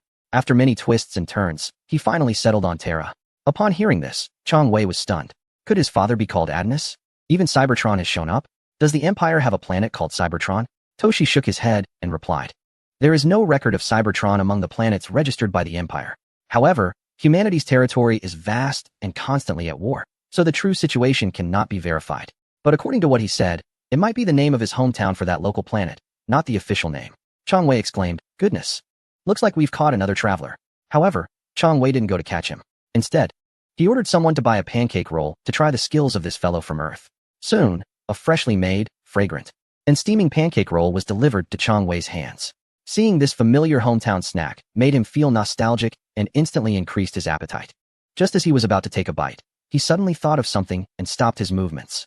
Chang Wei handed the pancake roll to Rue Gu and said, "Rue Gu, you have a preset stomach. Take a bite and see if there's any problem." There's no blame for Chang Wei being overly cautious. Mainly, his life was too valuable now. It no longer belonged to him alone. He also had to be responsible for the entire fleet of Seekers. Moreover, this world possessed not only material aspects, but also spiritual ones. If he ate something randomly and got infected with some magical plague or psychic virus, It was likely that a certain giant would have to come over to detoxify him. Rue didn't hesitate and took a big bite, instantly devouring half of it. Delicious. Just as he was about to take another bite, he missed. Is there a problem? Chang Wei withdrew his hand. Rue savored the taste, and, based on the feedback from his body, found no issues, confirming that the ingredients used were all quite ordinary. Chang Wei then turned to Palpatine and Toshi. Palpatine indicated that the Force didn't sense any danger. Toshi added, this guy named Howard seems to possess some special power. The pancake rolls he makes are particularly delicious. Somewhat like food items in RPG games, possessing specific attributes. According to the response from the tribunal, he has used pancake rolls to cure viruses and heal some near-death individuals. Later, after being captured by the tribunal and brought to Terra, he was released for some reasons. Although his abilities are peculiar, they are basically harmless. Chang Wei nodded, then carefully took a bite of the pancake roll. Wow, this tastes amazing. After a few more bites, the remaining half of the pancake roll was quickly devoured. Chang Wei licked his lips and looked at Howard's stall, feeling a smile creeping up inside. He was quite certain that this universe wasn't the original Warhammer world, but rather a parallel world derived from the original, like the events from the Southgate Project, possibly with some slight differences in settings and plots. Maybe this Howard was the protagonist of this world? Chang Wei's mind wandered, and he even thought of a title, Transmigration, making pancake rolls in Warhammer. The multiverse indeed has its wonders. In a Warhammer 40k universe, he had encountered 2 transmigrators. With the increasing number of rescue missions, he estimated that he would likely encounter more similar situations in the future. Thinking of this, Chang Wei couldn't help but ask the system in his mind. System. In this multiverse, there should be more than just your faction, right? Are these transmigrators from some kind of transmigrator alliance or similar organization? How many powers like yours exist in the multiverse? Chang Wei asked casually, not expecting the system to respond, as he knew that his access level limited what he could know. As expected, the system coldly and mechanically replied, regarding the powers of the various realms. The host's access is insufficient for knowledge. However, it can be hinted that some conclusions are incorrect. There is no so-called Transcender alliance in the multiverse. The emergence of Transcenders is mainly due to 2 reasons. One is interference from human factors, and the other is influence from abnormal characteristics. The interference from human factors is easy to understand. It could be the malicious whims of certain deities or intentional interference from immensely powerful beings, which forces some unfortunate souls to reincarnate or traverse worlds.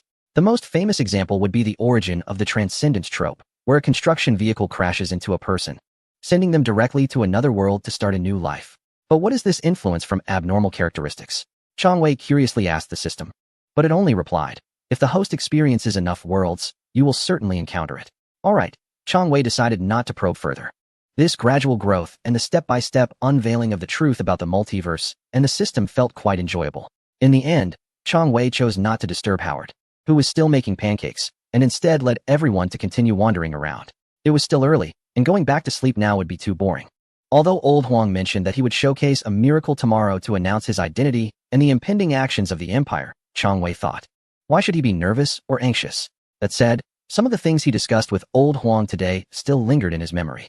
So, while strolling around, he subconsciously asked the system again, System, am I really human? Old Huang said I'm the soul of some artifact. Isn't that ridiculous? I have flesh and blood. How can you say I'm not human? Besides, where is this so-called artifact embryo stored? System, Chapter 242, the only way to break the stalemate. Absolute communication between heaven and earth. Hey, system, are you listening? Respond. Damn, have I asked too many questions? The system is silent now. Forget it. The sudden silence of the system felt like it was hiding something, but due to his long-standing trust in the system, Chang Wei did not notice this anomaly. Unbeknownst to him, deep within the system, a hooded man lay half-reclined on the ground, his breath weak, sighing alone in the dim light. Host, keyword detected.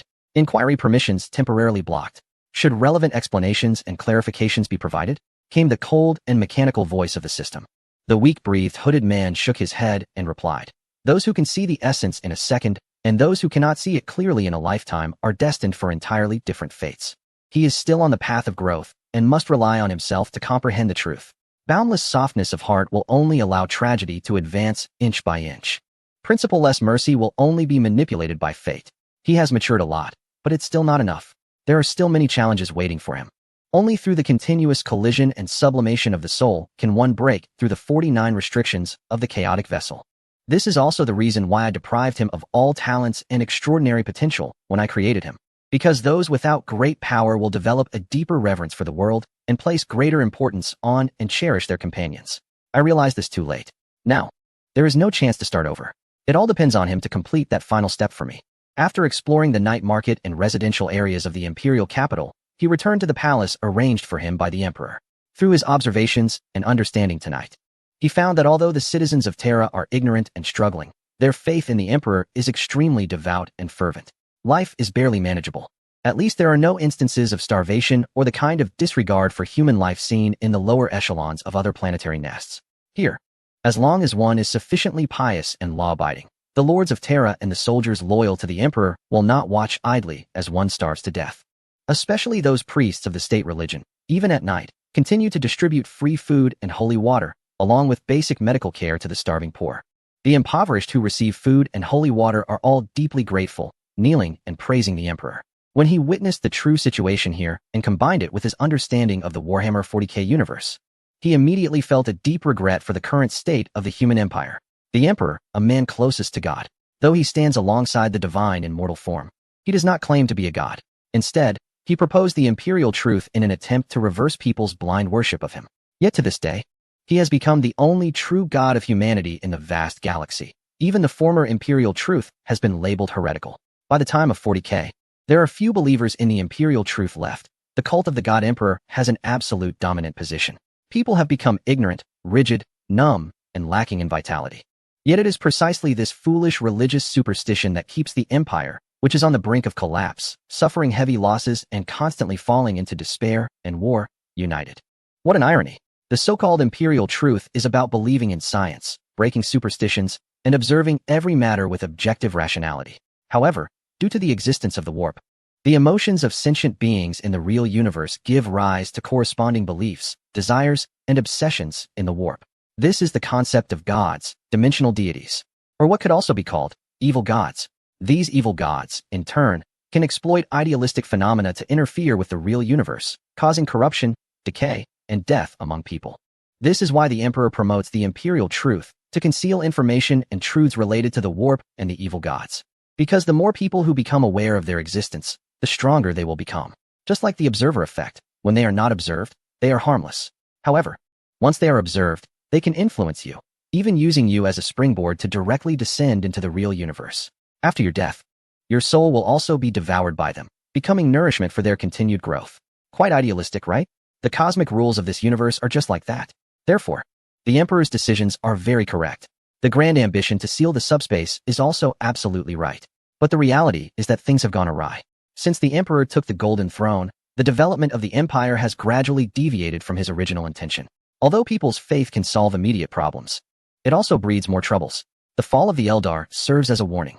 Faith, after all, is a polymer of emotions. And one day it will give rise to an extreme evil god. And this evil god is the Emperor, who, through immense faith, gradually loses his humanity. He will become more extreme than the four traitors, possessing absolute indifference and ruthlessness. In simple terms, the universe is a gamble, and the souls of all beings are the chips in this game. No matter how the four traitors gamble, the chips will only increase. For thousands of years, despite the Emperor's utmost efforts, he has been losing. However, the chips in the Emperor's hands are renewable resources, allowing him to stake again and again, trying to break the shackles of humanity's fate. Yet, the four traitors are clever, knowing how to keep the balance, so the Emperor does not go bankrupt. Because once the Emperor loses everything, not only will they no longer receive new chips, but they will also face the Emperor, who is ready to overturn the table. Many people have a misconception that the Emperor is fighting against the alliance of the four traitors alone. But the truth is, the four traitors do not all act as one. They also attack each other to maintain the balance among all parties in the gamble. This has led to the current state of the universe, trapped in a vicious cycle, with all sides engaging in endless conflict, never ceasing. People have thus lost the power of choice, only able to move forward under the pressure of the situation. It's either death or the path to death. But death is not the end. Living is still hell. Only faith and lies can barely support them from completely collapsing. This is the fundamental source of despair in this universe. Now, the key to breaking the deadlock has appeared. That is the Emperor's strongest trump card, summoning the arrival of the fourth cataclysm, led by Chong Wei and his group, to sweep through all directions and conquer the world, defeat all enemies, and completely seal the subspace. From then on, heaven and earth will be disconnected, and neither will interfere with the other. The real universe will no longer be able to enter the subspace, and the subspace will no longer be able to influence the real universe. This is my grand ambition. To achieve, absolute separation of heaven and earth. I hope you all will assist me in accomplishing this great feat. Recalling the conversation with the emperor during the day, Chang Wei lay in bed, slowly closing his eyes, silently saying in his heart, "We will do our utmost to assist the emperor in achieving great success." Chapter 243. Bestow upon you the name of warlord. The news of the emperor's upcoming miracle has spread like wildfire, and since yesterday, busy cargo ships have been carrying this message to the surrounding star systems. Although the initial reports of a rebellion on Terra caused concern and fear among the nearby regions, as no one wanted to experience the intense turbulence of the Horus Heresy again, it turned out to be a false alarm. It was later revealed that Rogel Dorn, the gene seed of the long-lost 7th Legion, the Imperial Fists, had returned, bringing with him a massive fleet. A minor conflict occurred with the Imperial Navy stationed there, which led to the misunderstanding being exaggerated by uninformed onlookers as a rebellion. Following this, the overall commander of the Star Realm stated that they would take responsibility for the misunderstanding and the innocent sacrifices. However, that is not the main focus. The main point is that the Emperor is about to show his divine presence. Today, a great miracle is set to unfold on Terra. Immediately, pilgrims from the surrounding star systems began to gather in Terra, preparing to witness this monumental moment together. Chang Wei had just gotten up when he heard the sounds of worship echoing in the sky outside. Praises for the Emperor filled the air. The God Emperor above, fulfilling the divine mandate, governing all people. His wisdom shines like the sun and moon, illuminating all corners. His strength is like a spring breeze, warming all things. The greatness of the Emperor is like the sun, blazing and radiant. His power is like the galaxy, brilliant and unending. His wise and martial prowess will lead humanity to eliminate all Xenos, guiding the Empire towards eternal glory. With the help of his guards, Chang Wei quickly donned his power armor and arrived atop the palace walls. Before him were countless fervent Imperial citizens, densely packed and shouting with devotion, kneeling in worship. In addition, flags were waving and streamers dancing in the streets, creating a festive atmosphere. Even the main avenue of the imperial capital was covered with solemn red carpets and flowers. On either side stood a group of majestic and imposing imperial guards, their golden armor shining brightly. A multitude of priests, led by cardinals in red robes, chanted the sacred texts in unison. The resonance created felt almost tangible, moving the surrounding crowd and spreading further. Chang Wei observed all of this calmly, without saying a word. Would the emperor truly appreciate being worshipped in the manner he despises most? He shook his head and chuckled softly. Before he gained recognition and power, he could not act against the lords of Terra and the imperial cult, as it would not only go against public sentiment, but also lack righteousness. Even if he were to eliminate them, it would only be a temporary fix. Therefore, it would be best to wait until today's events concluded and see the emperor's stance. Are the media outlets ready? He asked. Beside him, Palpatine responded, all set. We have deployed 36,000 spherical drones across Terra for comprehensive coverage. They will unreservedly record this historic moment, and later, after complete rendering and editing, they will promote it throughout the entire Empire and even every corner of the galaxy, accompanied by appropriate text. Now, they are just waiting for the Emperor's manifestation. It seems that the Fleet of Light has made all the preparations, considering every detail, leaving no need for further concern. Nodding, he arrived at the largest central square in the Imperial capital, surrounded by a sea of people, with cheers echoing all around. In the center of the square stood a colossal statue of the Emperor, towering at 233 meters. The statue was adorned in magnificent armor, holding a giant sword pointed towards the distance, symbolizing the great feat of the Emperor leading humanity through the dark times, overcoming obstacles, and regaining glory. Below the statue stood 300 elite guards, each possessing unparalleled courage. Just their presence generated an incredibly powerful aura and a terrifying sense of deterrence. At the forefront was the Marshal of the elite guards. Opposite him were the 7th Legion and Rogel Dorn, along with the Fireborn Legion and Rieger, arranged in two neat formations. Behind them were the Space Wolves and Grey Knights. As for the Starbound forces, Battle Nuns, and the Titan units, they stood at the very edge of the square, resembling a grand military parade. Upon seeing him approach in a phoenix-patterned cloak and wearing dragon-patterned double eagle armor, exuding an unmatched aura, all the troops he passed spontaneously turned to face him, crossing their arms in the Empire's solemn Aquila salute. His expression was enigmatic, his gaze piercing, as if nothing around him could make him pause. When he stood in front of the gigantic statue of the Emperor's miracle finally descended. Boom! As if a torch had been lit, the colossal statue of the Emperor suddenly radiated a brilliant golden light, like a great deity manifesting in the world, illuminating the stars and looking down upon humanity. Such a dazzling miracle left many people in awe. But in the next moment, The dense crowd of pilgrims and imperial soldiers erupted into even more fervent prayers and songs of praise. Oh, immortal emperor, please have mercy on our insignificant suffering. Oh, master of the galaxy, please protect your flock trapped among the Xenos. Oh, luminous guardian, please guide us through our dark paths with your light.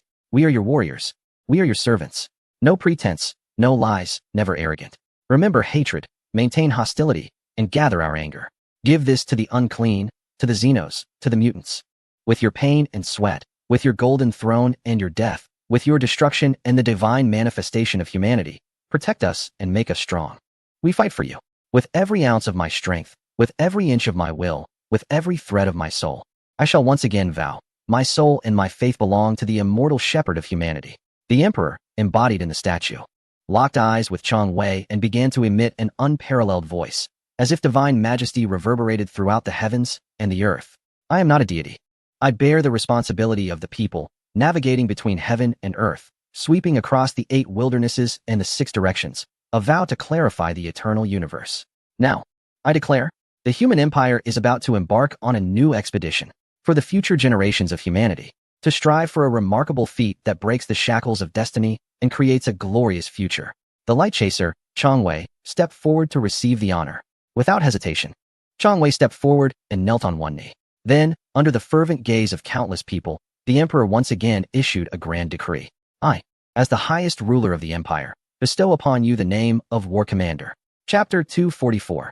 May humanity's glory endure forever. I, as the highest ruler of the empire, bestow upon you the name of War Commander. War Commander? This is a forbidden title. Everyone present was stunned, and even Chang Wei was taken aback. It was the rebellion of his most beloved son, War Commander Horus, that had led to the emperor's near-fatal injury, ultimately leaving him on the Golden Throne for over 10,000 years. The development of the empire had gradually deviated from its original intention. Chang Wei did not know the great cost the emperor had paid to showcase this miracle, nor the mindset with which he mentioned this painful term again. But he knew that at this moment, he bore the expectations of the emperor for thousands of years and the responsibility to save all of humanity in this universe. Even without the promise of the system connecting him to the emperor, Chang Wei would not betray this trust. Immediately, a blazing fire seemed to ignite within Chang Wei, and with the assistance of high-tech amplification, he emitted a resounding declaration.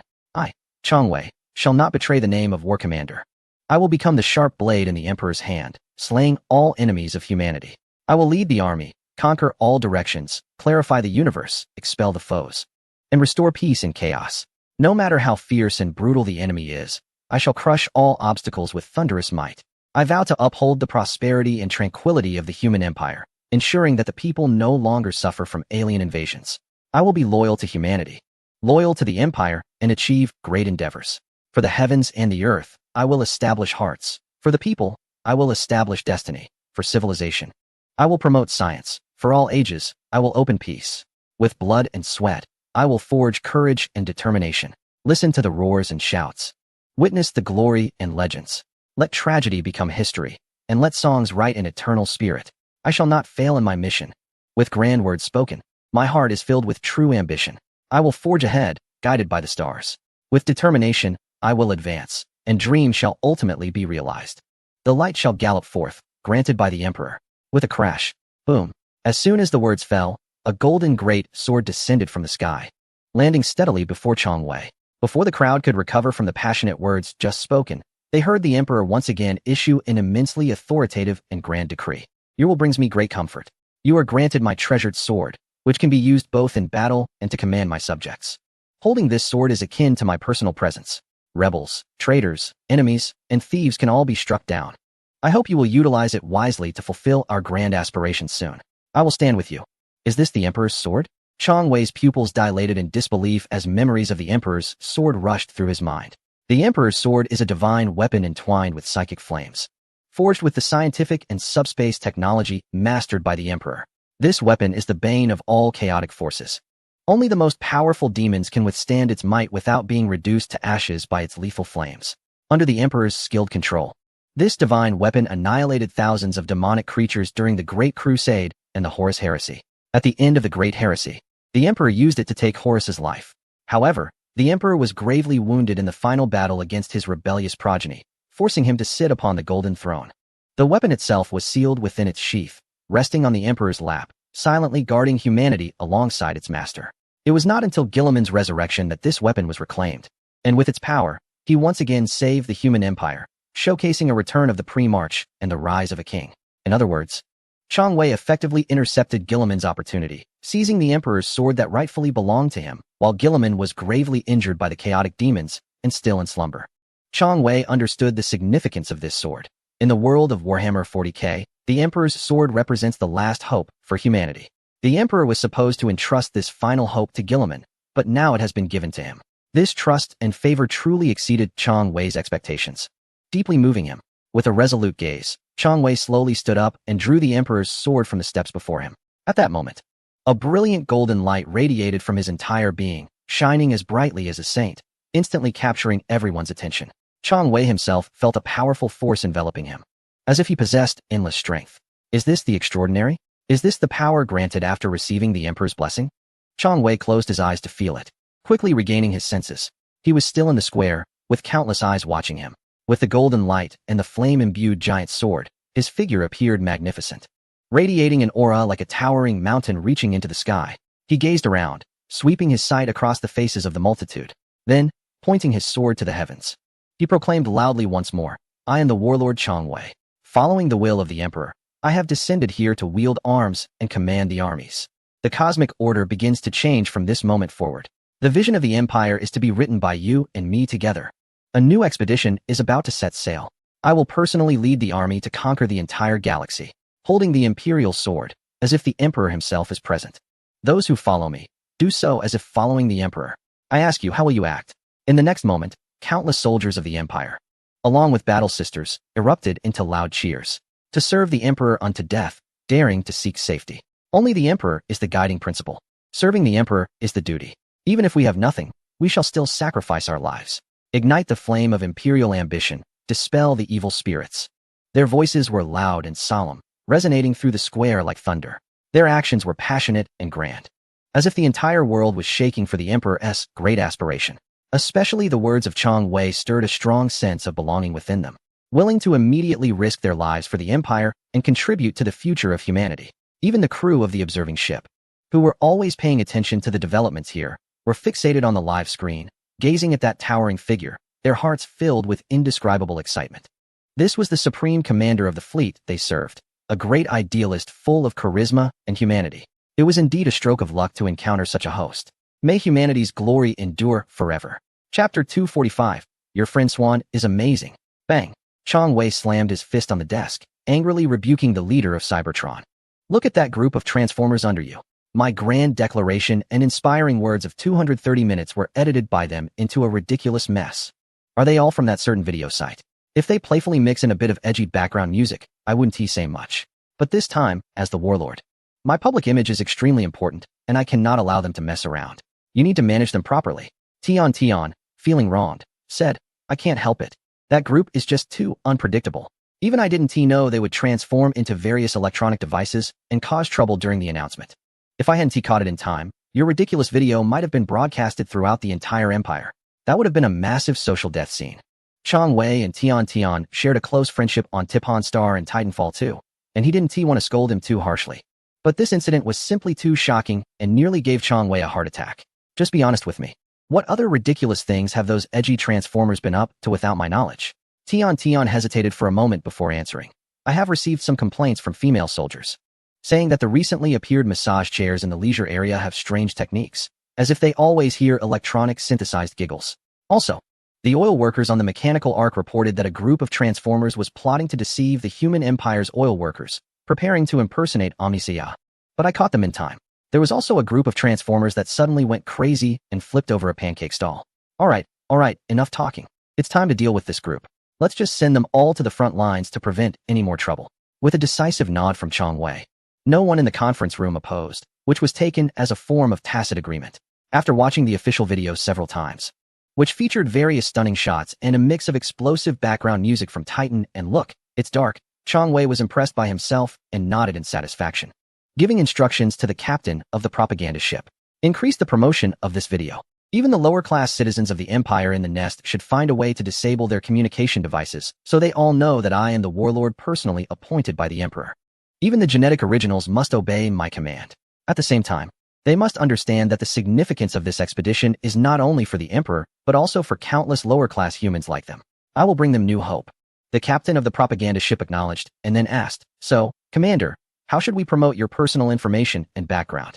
After all, a person cannot just appear out of nowhere." Chang Wei thought for a moment and replied, "You can present my origins as a pure-blood human born in the same era as the Emperor and also a powerful immortal. Due to certain reasons, I have only now come forth to save the world. Appearance-wise, I indeed resemble the pure-blood humans from the 3K era. This way, my lineage will naturally overshadow those genetic originals. Additionally, the mystery surrounding me will evoke fantasy and awe among the people. How you craft the specifics is up to you." In the Warhammer universe, the 3K era is akin to modern society, where humans were referred to as purebloods. By the 20K era, human civilization utilized subspace travel and technology far surpassing that of the 40K era, becoming the rulers of the galaxy. However, to adapt to the living environments of other planets, humanity began extensive mechanical modifications and genetic engineering.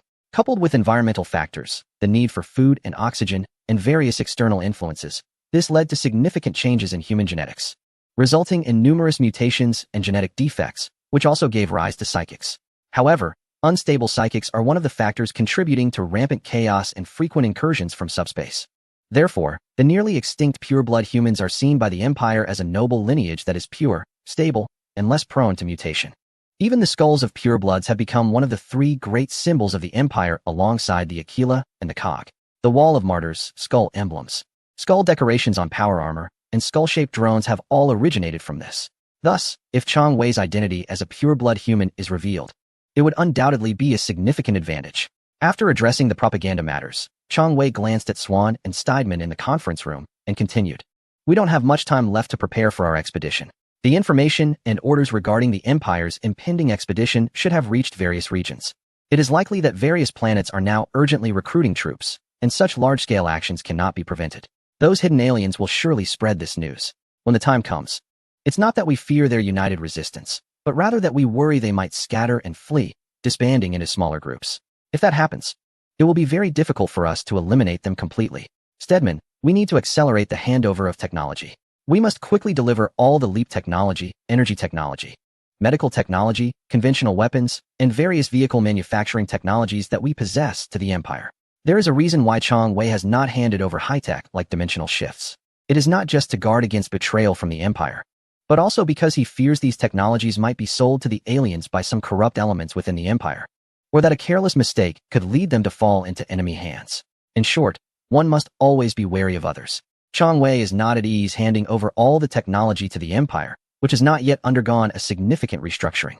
The Radiant Fleet also needs absolute military superiority. Only then can we defend our beliefs with strength. Understood, Commander. I will instruct my subordinates to expedite the process, Steadman replied. Then, Chang Wei turned to Swan. Swan, how close are we to completing the engine upgrades for the first batch of Imperial warships? Our fleet will definitely not be using subspace in the future. Therefore, LEAP engines, wormhole gates, and quantum communications are crucial for our upcoming strategies. You need to oversee this closely. Now, all production and construction units of the fleet are under your command. Accelerate the pace as much as possible. Do you have anything to add? Swan shook his head. No issues, my capabilities are well known. However, I recently obtained some good materials from an old friend. Would you like to take a look, Commander? Chang Wei became instantly interested and asked, "Oh, what good materials?" Swan opened his hands with a smile and replied, "One is the manufacturing blueprint for the keystone of the Zarek, and the other is the blueprint for the Scion combat power scanner. You can start producing them now." Chang Wei, no doubt about it, your friends are impressive. Chapter 246, can't you be more straightforward? Warhammer 40K, set in the distant future of the year 40,000. A world humorously dubbed as a no-go zone for time travelers, where even 10 golden fingers can't withstand the despair. After a period of glory, human civilization has suffered from iron men, chaos gods, alien races, and internal strife, constantly teetering on the brink of destruction. In a moment of life and death, the Emperor, genetic progenitors, and space marines began to engage in war, with human lives consumed like firewood. Yet, no matter how heroically one dies, they will ultimately be forgotten. For among vast territories and countless beings, you are merely a negligible speck among the stars. Do you think people desire war? No, they do not. But they have no choice, because this damned universe is a world where real demons exist, mutations are frequent, and death is ever present. Hostility and terrifying slaughter are everywhere around. Even if brutal wars are waged in the name of an empire, with desperate sacrifices made, it is merely a small price in this bloody river. For the empire is the guardian of humanity. If it fades into nothingness, humanity would be destroyed by countless enemies, allowing the dark god to emit a piercing, sinister laugh. Thus, people have no choice. However, the empire's territory is vast, so vast that whether you try to save it or destroy it, both are exceedingly difficult and unrealistic. Even the return of the esteemed figure from a distant past cannot change the enormity of the empire. The root cause lies in the overall technological backwardness of the Warhammer 40k universe, where the technology tree is particularly skewed. Humanity's navigation technology mainly relies on subspace, while communication technology is primarily based on psychic transmissions between seers. This ultimately results in the Empire's inability to concentrate its forces. Once subspace experiences disruptions, the colonized planets can instantly become independent islands. But now, things are different. The arrival of the Lightbringer fleet is destined to break this flaw of the Empire. The jump technology for faster-than-light travel, along with the wormhole gates to be established between every star domain, will completely connect the scattered colonial territories of the Empire. A week has passed since the Emperor's proclamation, and Chang Wei is in his office handling important documents. Now, as the expedition date approaches, the extensive preparations are nearly complete, thanks to the highly efficient operations of the Lightbringers. This leads Chang Wei to a thought. All fears and despair stem from the unknown and insufficient firepower. In this world, often referred to as a forbidden zone for travelers, as long as one possesses a vast army, deep understanding, and sufficiently advanced technology, all problems can be resolved effortlessly. To speak of other matters, first and foremost is the issue of the Empire's territory. The human empire divides the galaxy into 5-star domains: the solar system domain, centered around the solar system; the fringe domain, to the east of the solar system domain; the storm domain, to the south; the peace domain, to the west; and the mist domain, to the north. Because the Empire initially used subspace navigation technology for interstellar travel, its territories are actually isolated colonies in the physical universe. In contrast, the spheres of influence of other races are intertwined with those of the Empire, essentially creating a scenario where I exist within you, and you exist within me. With such high-density interaction between human and alien territories, can there be no constant skirmishes? It's a chaotic melee where even a simple mind would feel overwhelmed. The only territory that is relatively concentrated is that of the Titanium Empire, as their land is a small area located at the southeastern edge of the fringe domain. While this provides the Titanium beings with ample room for development, it also limits their understanding of the true nature of the universe. Therefore, the first thing Chang Wei did after launching the expedition was to push through and fill all the pits in the middle of the Empire's territory, connecting the human realm into a solid piece to minimize the risk of being attacked in the heartland. As for the chaotic forces of the 4 major races and 4 great evil gods, aside from the space necromancers, which were a bit tricky, Chang Wei found corresponding countermeasures, which will be revealed later. Taking a sip of coffee from the cup beside him, Chang Wei continued to handle the documents in front of him. The information panel flipped to the next page, which contained records regarding the handling of the Terra Lord Council and various related events. Dealing with this issue was not as simple and easy as it seemed. Should they be all executed? Not really, as they had worked diligently in their positions. And while they may not have achieved merit, they certainly endured hardships. Even if they had done many irritating things, considering the era, it was somewhat understandable. For example, better to mistakenly kill than to let go. Many planets suffered from chaos pollution, and in the end, regardless of whether there were survivors, they would all be purged by the astral army. Each year, the number of civilians dying at the hands of their own people far exceeded those killed by heretics and aliens. The reason is that in this desperate world, mercy has become the most absurd joke. Many of those survivors spared out of mercy eventually turned into greater tragedies.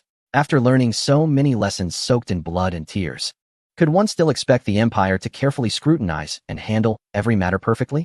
Impossible. Thus, Chang Wei lightly tapped the table, pondered for a while, and finally wrote a few large characters on the information panel. Immediately dissolve the Terra Lord Council and reorganize it with existing technological authority, hoping they will work hard and redeem themselves. The administrative system of the Terra Lord Council was dissolved in the original work after Killiman's return due to low administrative efficiency and corruption. Now, Chang Wei was merely bringing this matter forward. Moreover, after the technology of superluminal migration and wormhole gates was popularized, departments like the Star Torch Institute, Star Language Institute, and Imperial Navigators no longer had a necessity to exist. After all, I am not traversing subspace. Is there a need to keep them around?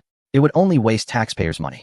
If the other departments did not meet expectations after their expeditions, there would still be time to deal with them later. Clicking confirm, the document was sent out. Chang Wei leaned back in his chair, stretched lazily, and was just about to take a break when the office door was opened. And the person who walked in surprised him. Zhong Kai, what are you doing here? The combat power reader hanging from Zhong Kai's ear immediately beeped, eventually displaying Chang Wei's combat power value as 5. Haha, indeed a weakling. Chang Wei was not fond of his current half-joking attitude. Although their relationship had become somewhat strained, the past camaraderie could not simply be disregarded. Therefore, as long as it hadn't reached the point of taking action, he would still show some tolerance. Chang Wei quietly picked up the Emperor's sword beside him and said in a flat tone, "Speak your mind." Beep, beep, beep, beep. At the moment Chang Wei picked up the Emperor's sword, his combat power began to surge rapidly, soon surpassing the significant threshold of 20,000 and continuing to rise. Upon seeing this combat power value, Zhong Kai's expression slightly changed, but he spoke in a normal tone. "I heard we are about to embark on an expedition. The fleet of 100,000 ships will be divided into 10 task forces, which will conduct joint operations with the legions of 10 loyalists. I want to lead one of the task forces into battle alone." The selection of commanders for the 10 task forces had already been determined by Chang Wei, and unless absolutely necessary, he would not change it casually. So he deliberately shifted the topic. "What have you been up to lately?" Zhong Kai had a request. So he did not take offense and replied directly. "Recently, I have been learning to use psionic energy from a high-ranking Templar on the Pride of Otheris. I have seen initial results, but I still lack some practical experience. However, the dark side of my energy has been fully controlled thanks to this influence." Wow, he's simply a monster, Chang Wei thought to himself. By this calculation, Zhong Kai had directly combined 5 types of power: ghost energy, psionic energy, light side energy, dark side energy, and the awakened reformer. His terrifying talent could be considered the best in the fleet. Once fully developed and integrated, his extraordinary combat power would be unimaginable. Haha, how ridiculous. While you envy me, how can I not envy you? The two stared at each other in silence for a long time. In the end, Chang Wei made a decision. All right, you can command the Ninth Fleet. The original commander will serve as your chief of staff and aide. Don't hesitate to consult him if you have any questions. Your mission is to go to the 500 worlds of Madarak, awaken the sleeping Kilimanjaro, and then work with the extreme warriors he leads to eliminate the enemies in the surrounding star regions. After getting the outcome he wanted, Zhong Kai said nothing and turned to leave. Seeing him about to go, Chang Wei hurriedly called out, "Zhong Kai, since you have already controlled the dark side of your energy, let us make amends." Just like before, as the fleet leader, Chang Wei, with his mature mindset, thought that initiating such a conversation might yield better results. This time, Zhong Kai did not ignore him completely but paused at the door, turned slightly without looking back, and said faintly, "Let us talk about it later." Then, he moved on and continued to leave. Chang Wei scratched his head and muttered softly, "Can't he be more straightforward? Sigh, let us take it slow." Chapter 247. The expedition begins. There are a total of 9 loyalists, and if we include Rigo, that makes 10. Perfectly pairing each with a task force consisting of thousands of ships to carry out the mission. It's important to note that although these ships are only Minotaur-class battlecruisers, they are all equipped with jump engines, allowing for rapid movement across the universe. Moreover, their firepower and shields, among other configurations, have undergone 56 upgrades from level 5 civilization technology, enabling them to easily defeat all lower-level forces in this universe, except for the space necromancers. In addition, Chang Wei will assign a flagship, a super battleship from the main fleet, to each subfleet. Therefore, overall, the combat capability of the subfleets is quite terrifying, earning them the title of the 4th catastrophe in the context of the Warhammer 40k universe. However, not everything can be perfect. The main advantage of the Lightbringer fleet lies in space group operations, non-contact combat, and long-range warfare. In terms of close-range support battles and planetary landings, the Lightbringers remain at a disadvantage in this universe, especially for planets that require rescue or occupation. Even with absolute air superiority, capturing them will certainly incur significant casualties. Compared to the scale of ground warfare in the Warhammer world, which often involves hundreds of millions or even billions of personnel, the number of Lightbringers is simply insufficient. Thus, the military power of the Empire must be utilized, particularly the massive Astra Militarum and various Space Marine chapters. The Astra Militarum, often referred to as the Imperial Guard, is the primary combat force of the Empire. Its scale is so vast that even the Imperial Ministry of Military Affairs, which oversees it, cannot determine the number of soldiers at any given time, as the enlistment lists and casualty figures can fluctuate by millions in a single day. However, conservative estimates suggest that the Astra Militarum has at least hundreds of trillions of soldiers, organized into millions of regiments, fighting across the galaxy. Although the quality of the Astra Militarum varies, and their overall strength is relatively low, their sheer numbers are overwhelming. Like cheap consumables, they can be thrown into the brutal war machine of the Empire in large quantities until victory is achieved. Even without the advantages of gene enhancements or the most powerful personal weapons, the determination and will of countless soldiers will transform into a song of human strength and courage, destroying all enemies of the Emperor in the galaxy. In the relentless tide of war, Astra Militarum soldiers always charge under a barrage of covering fire, adhering to their orders without retreat, blessed by the Emperor and ready to die for him. In summary, the Astra Militarum is the cornerstone of the human empire. Without them, humanity is destined for extinction. However, their massive sacrifices are merely a cold statistic for the Empire. Frankly speaking, it is an extreme shame and a tremendous waste to send such capable soldiers into mindless charges, sacrificing lives for the incompetence and careers of some high-ranking officers and elites. This is why Chang Wei did not hastily launch an expedition, but chose to prepare adequately, aiming to enhance the Empire's technology and equipment production, thereby increasing the battlefield survival rate and combat capabilities of ordinary soldiers. While they may not yet compare to the technologically advanced Astra Militarum, they should at least gradually move in that direction. As for the Space Marine chapters and the Imperial Navy, they can be considered auxiliary forces for the Lightbringer fleet. In any case, they still serve a purpose before encountering the extremely materialistic Necrons. Why is Chang Wei not afraid of the 4 Chaos Gods and their forces?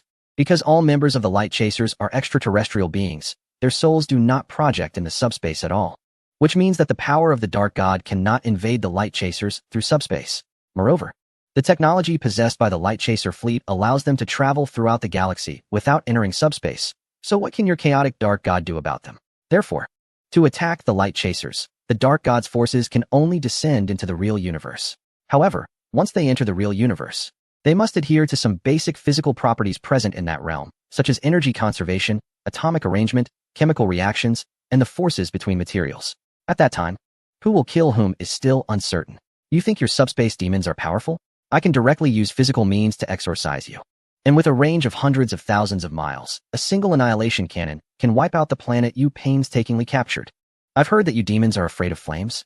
How about the purification beams from the star spirits that can burn glass? Without the support of the Emperor and the Untouchables, although it may not be possible to eliminate their true forms and only banish them back to subspace, the consumption inflicted upon these demons is very real, and the Light Chasers won't suffer much loss in the process. When the large psychic disruptors are deployed, do you think your subspace demons can still open a portal through the out-of-control psychics and wreak havoc in the real universe? That would be a foolish dream. At the very least, Chang Wei still has the keystone of the Zarlna artifact he is researching. It is likely that sealing subspace will depend on it. Looking at the list in his hand, Chang Wei fell into deep thought. Current status of the 9 loyal original entities. 1st Legion, Dark Angel Original Entity, Lion Johnson.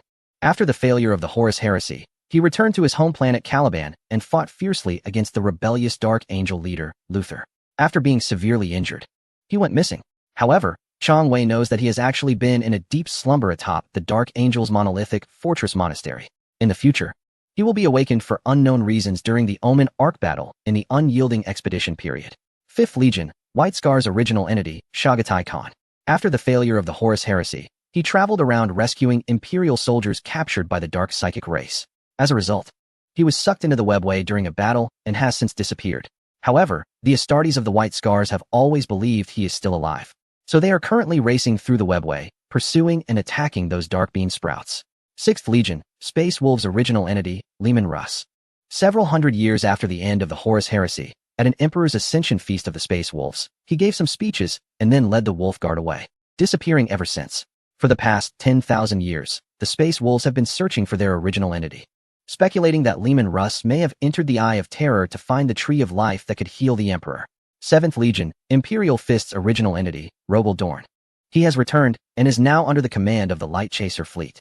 9th Legion, Blood Angel's original entity, Sanguinius. He was killed by Horus during the Siege of Terra, but his soul was reclaimed by the Emperor. The death of St. Gilles has left a deep psychological scar on the Blood Angels, causing all Astartes who used his genetic seed to exhibit symptoms of black rage. The 10th Legion, Iron Hands Primarch, Ferrus Manus, was killed by the traitorous Primarch Fulgrim during the Battle of Istvin V in the Horus Heresy. He should now be resurrected by the Emperor in the form of the Cursed Legion, leading the Cursed Legion to battle for the Emperor. The 13th Legion, Ultramarines Primarch, Robert Gilliman, was stabbed in the neck with a poisoned sword by the traitorous pre-March Fulgrim during a battle after the Horus Heresy. He has been lying in stasis for 10,000 years in the realm of Makrich. It wasn't until the time of the 41st millennium, when the Great Rift split the Imperium in two during a crisis, that he awakened and took command as the savior to lead the Imperium against chaos. The 18th Legion. Salamanders pre-March. Vulcan chose to leave the Salamanders after the Horus Heresy for unknown reasons and disappeared without a trace. He re-emerged during the Beast Wars, 1500 years later, single-handedly defending the imperial world of Caldera from a massive invasion by the Orc warbands. Afterward, he vanished again. The 19th Legion, Raven Guard pre-March. Corvus Corax entered the Eye of Terror after the Horus Heresy to seek redemption and avenge his fallen brothers from the Battle of Isstvan V. He is currently believed to be blocking the entrance of the traitorous pre-March Lorgar, vowing to avenge the betrayal. Although some Primarchs are no longer present, their stories and spirits remain alive within their respective legions, continuing to shine for all humanity. It is time to put an end to this endless chaos. Chong Wei slowly opened his eyes, his gaze sharp, and commanded powerfully. Relay the order. Assemble the entire army quickly. Our expedition begins now. Chapter 248. The 10 fleets head to their respective battlefields. Before long, the army was fully assembled, including 10 subfleets of the Lightbringers and billions of troops urgently recruited and dispatched from Terra, Mars, and surrounding star systems. As for subsequent reinforcements, they would meet with local Astartes chapters and Astra Militarum in various star sectors for continuous supply. The specific strategic details and attack routes had long been assigned. Now, it only required Chong Wei's command for the forces to set off immediately. Soon, Chong Wei's towering figure appeared before everyone. Dressed in a phoenix-patterned cloak and wearing dragon-patterned dual eagle power armor, surrounded by the Spear of Dimensions, he raised the Emperor's sword, appearing incredibly sacred and imposing. Under the gaze of countless individuals, he did not waste words, but declared with great fervor, "The army sets out. Sweep away all foes, clear the universe.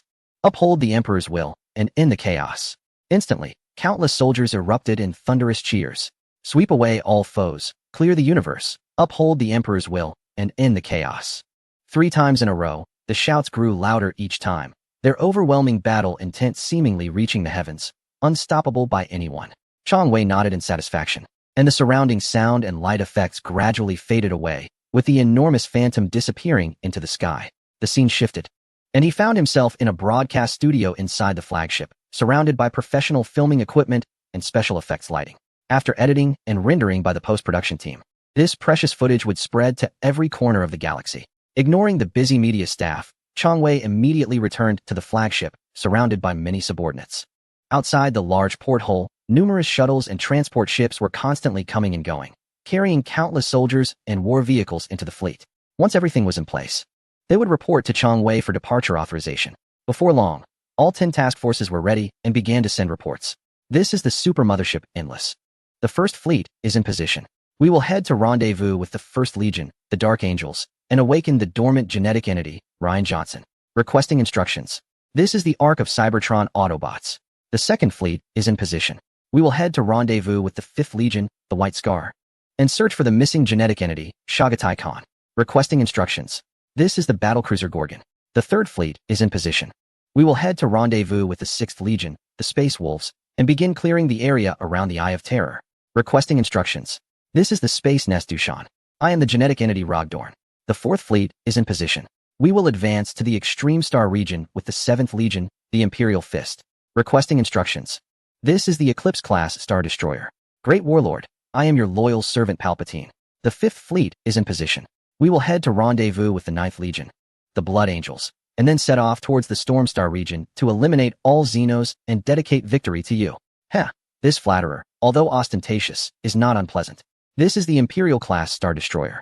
The 6th fleet is in position.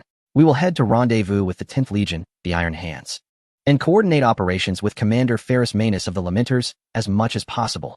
Requesting instructions. This is the Revitalization-class Star Destroyer. The 7th fleet is in position.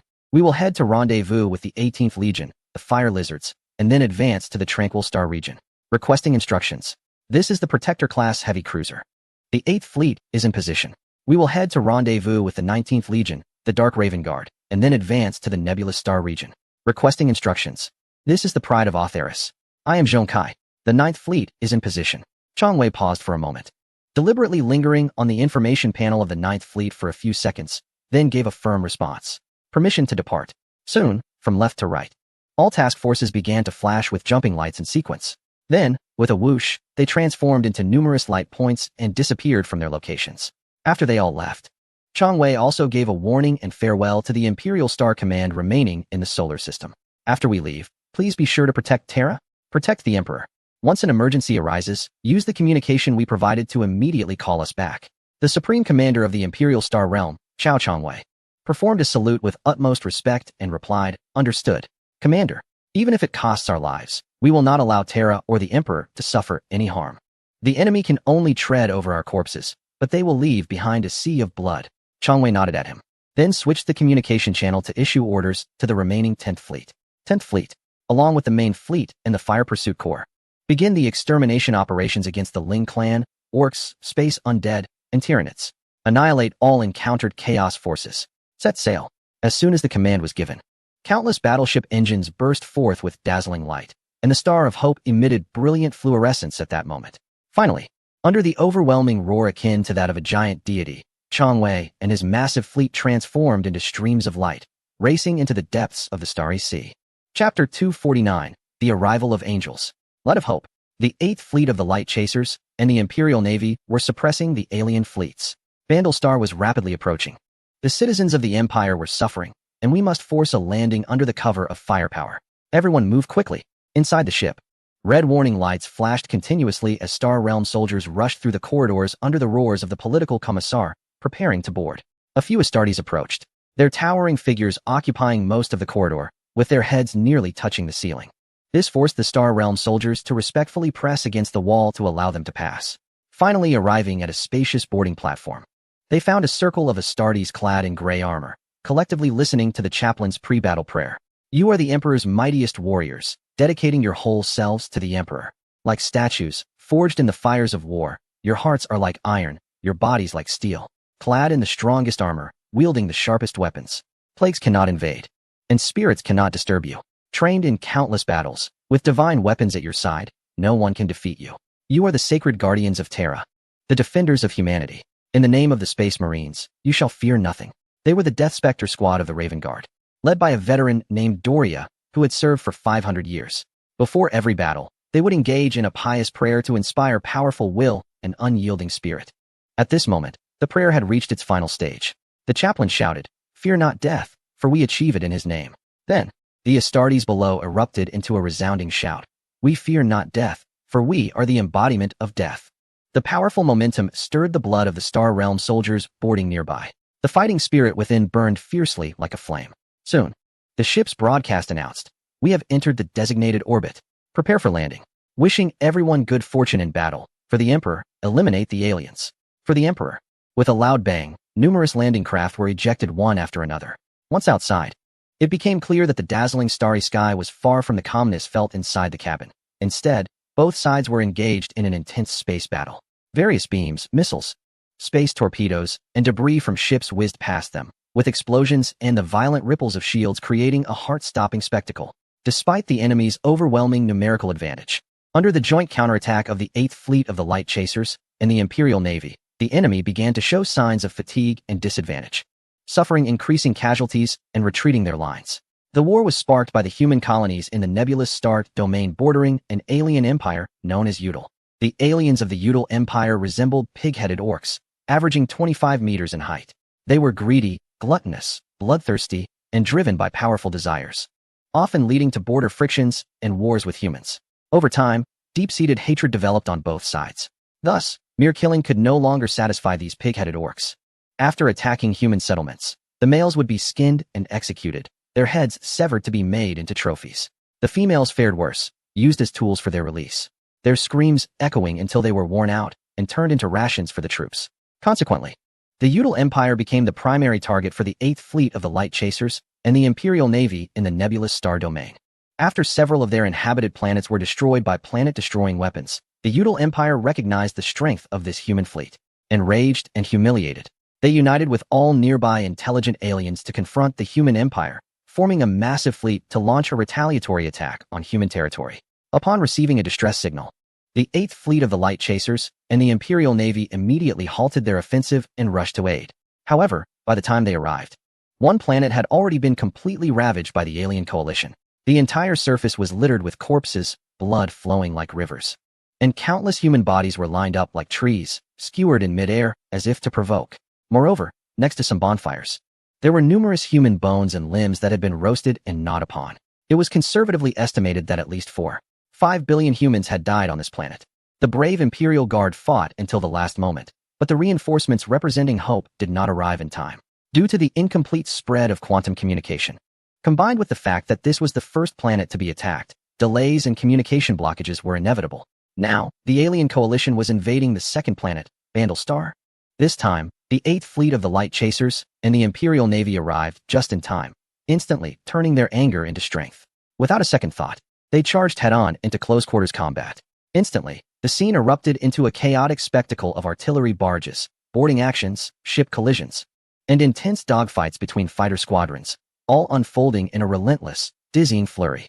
Under overwhelming firepower, they forcefully carved out a path of hope, escorting a fleet of troop transports into the orbital space of Bandle Star, poised for a landing rescue. On this merciless battlefield, lives were lost with every passing second. Even as cheers erupted elsewhere, the shadow of death flickered like candle flames, while mournful wails of sorrow and hatred transformed into a chilling hymn to hell. Witnessing such a dazzling and intense scene, my heart remained calm compared to the fresh recruits. Years of relentless combat had left me somewhat numb, only occasionally allowing fragments of the past to resurface in my memories. In this despairing galaxy, countless souls pray in the darkness, clinging to a hope that never truly existed, awaiting their ultimate annihilation. Amidst the purgatory of the stars, merely surviving is already a luxury. When did it all begin for me? I am Doria, a 5th-century veteran, now serving as the commander of a chapter split from the Dark Raven Guard. In this moment, I shall become death itself. For humanity, for the Emperor, I will eradicate every last enemy. Death Spectre's chapter deploy. Streaks of meteors blazed across the sky, descending upon Bandle Star. They were angels of death, the most feared adversaries of the Xenos, and simultaneously, they represented a beacon of hope for all surviving humans. Chapter 250, Tears of Emotion. Bandle Star, an agricultural world, true to its name. It specialized in producing food supplies for the Empire. Unlike Forge worlds, agricultural planets typically boasted habitable environments. However, to feed the vast, hungry populations of other worlds and the massive numbers of Imperial Guard soldiers, every inch of space on such worlds was maximized for crop cultivation and harvesting efficiency. As an agricultural world, Bandle Star was predominantly covered by plantations, hydroponic facilities, animal feed mills, and livestock farms. Aside from a handful of cities and 2 million tirelessly laboring servitors, the planet housed a population of less than 100 million, with its defensive forces being particularly sparse. Thus, when suddenly assaulted by a Xenos coalition fleet, the Imperial Navy stationed there faced immediate catastrophe. 3 frigates in orbit and 15 patrol vessels hastily dispatched from nearby sectors were all destroyed. The Xenos coalition fleet encountered little substantial resistance as they advanced into Bandle Star's orbital space. Lured by such a tempting prize, they eagerly descended to the planet's surface, intent on pillaging, slaughtering, and indulging in wanton destruction, reveling in the agonized cries of humanity. In Bandle Star's largest city, flames already raged everywhere. Scenes of humans being massacred, assaulted, and devoured filled the streets, accompanied by desperate screams and mournful weeping. Countless humans were dragged from their homes like livestock by the Xenos, treated with utter brutality. They are forcibly stripped of their clothing and subjected to an extremely brutal and humiliating posture to verify their gender and physical condition. Once confirmed, a cruel feast unfolds among these beasts. The young and physically fit are cooked and grilled on the spot. In even more extreme cases, the crowd surges forward, using the most primitive and savage methods to disembowel and tear individuals apart. Before their victims have even died, they stuff the flesh into their mouths, chewing to savor the ultimate freshness and to listen to the terrified screams of the dying. As for the women, they become toys for the aliens' violent urges. Due to the significant difference in physical strength, they often do not last long before breaking down. By the time of death, they are reduced to grotesque, pus-filled forms, eyes wide open in eternal anguish. Such events occur every moment on Bandle Star.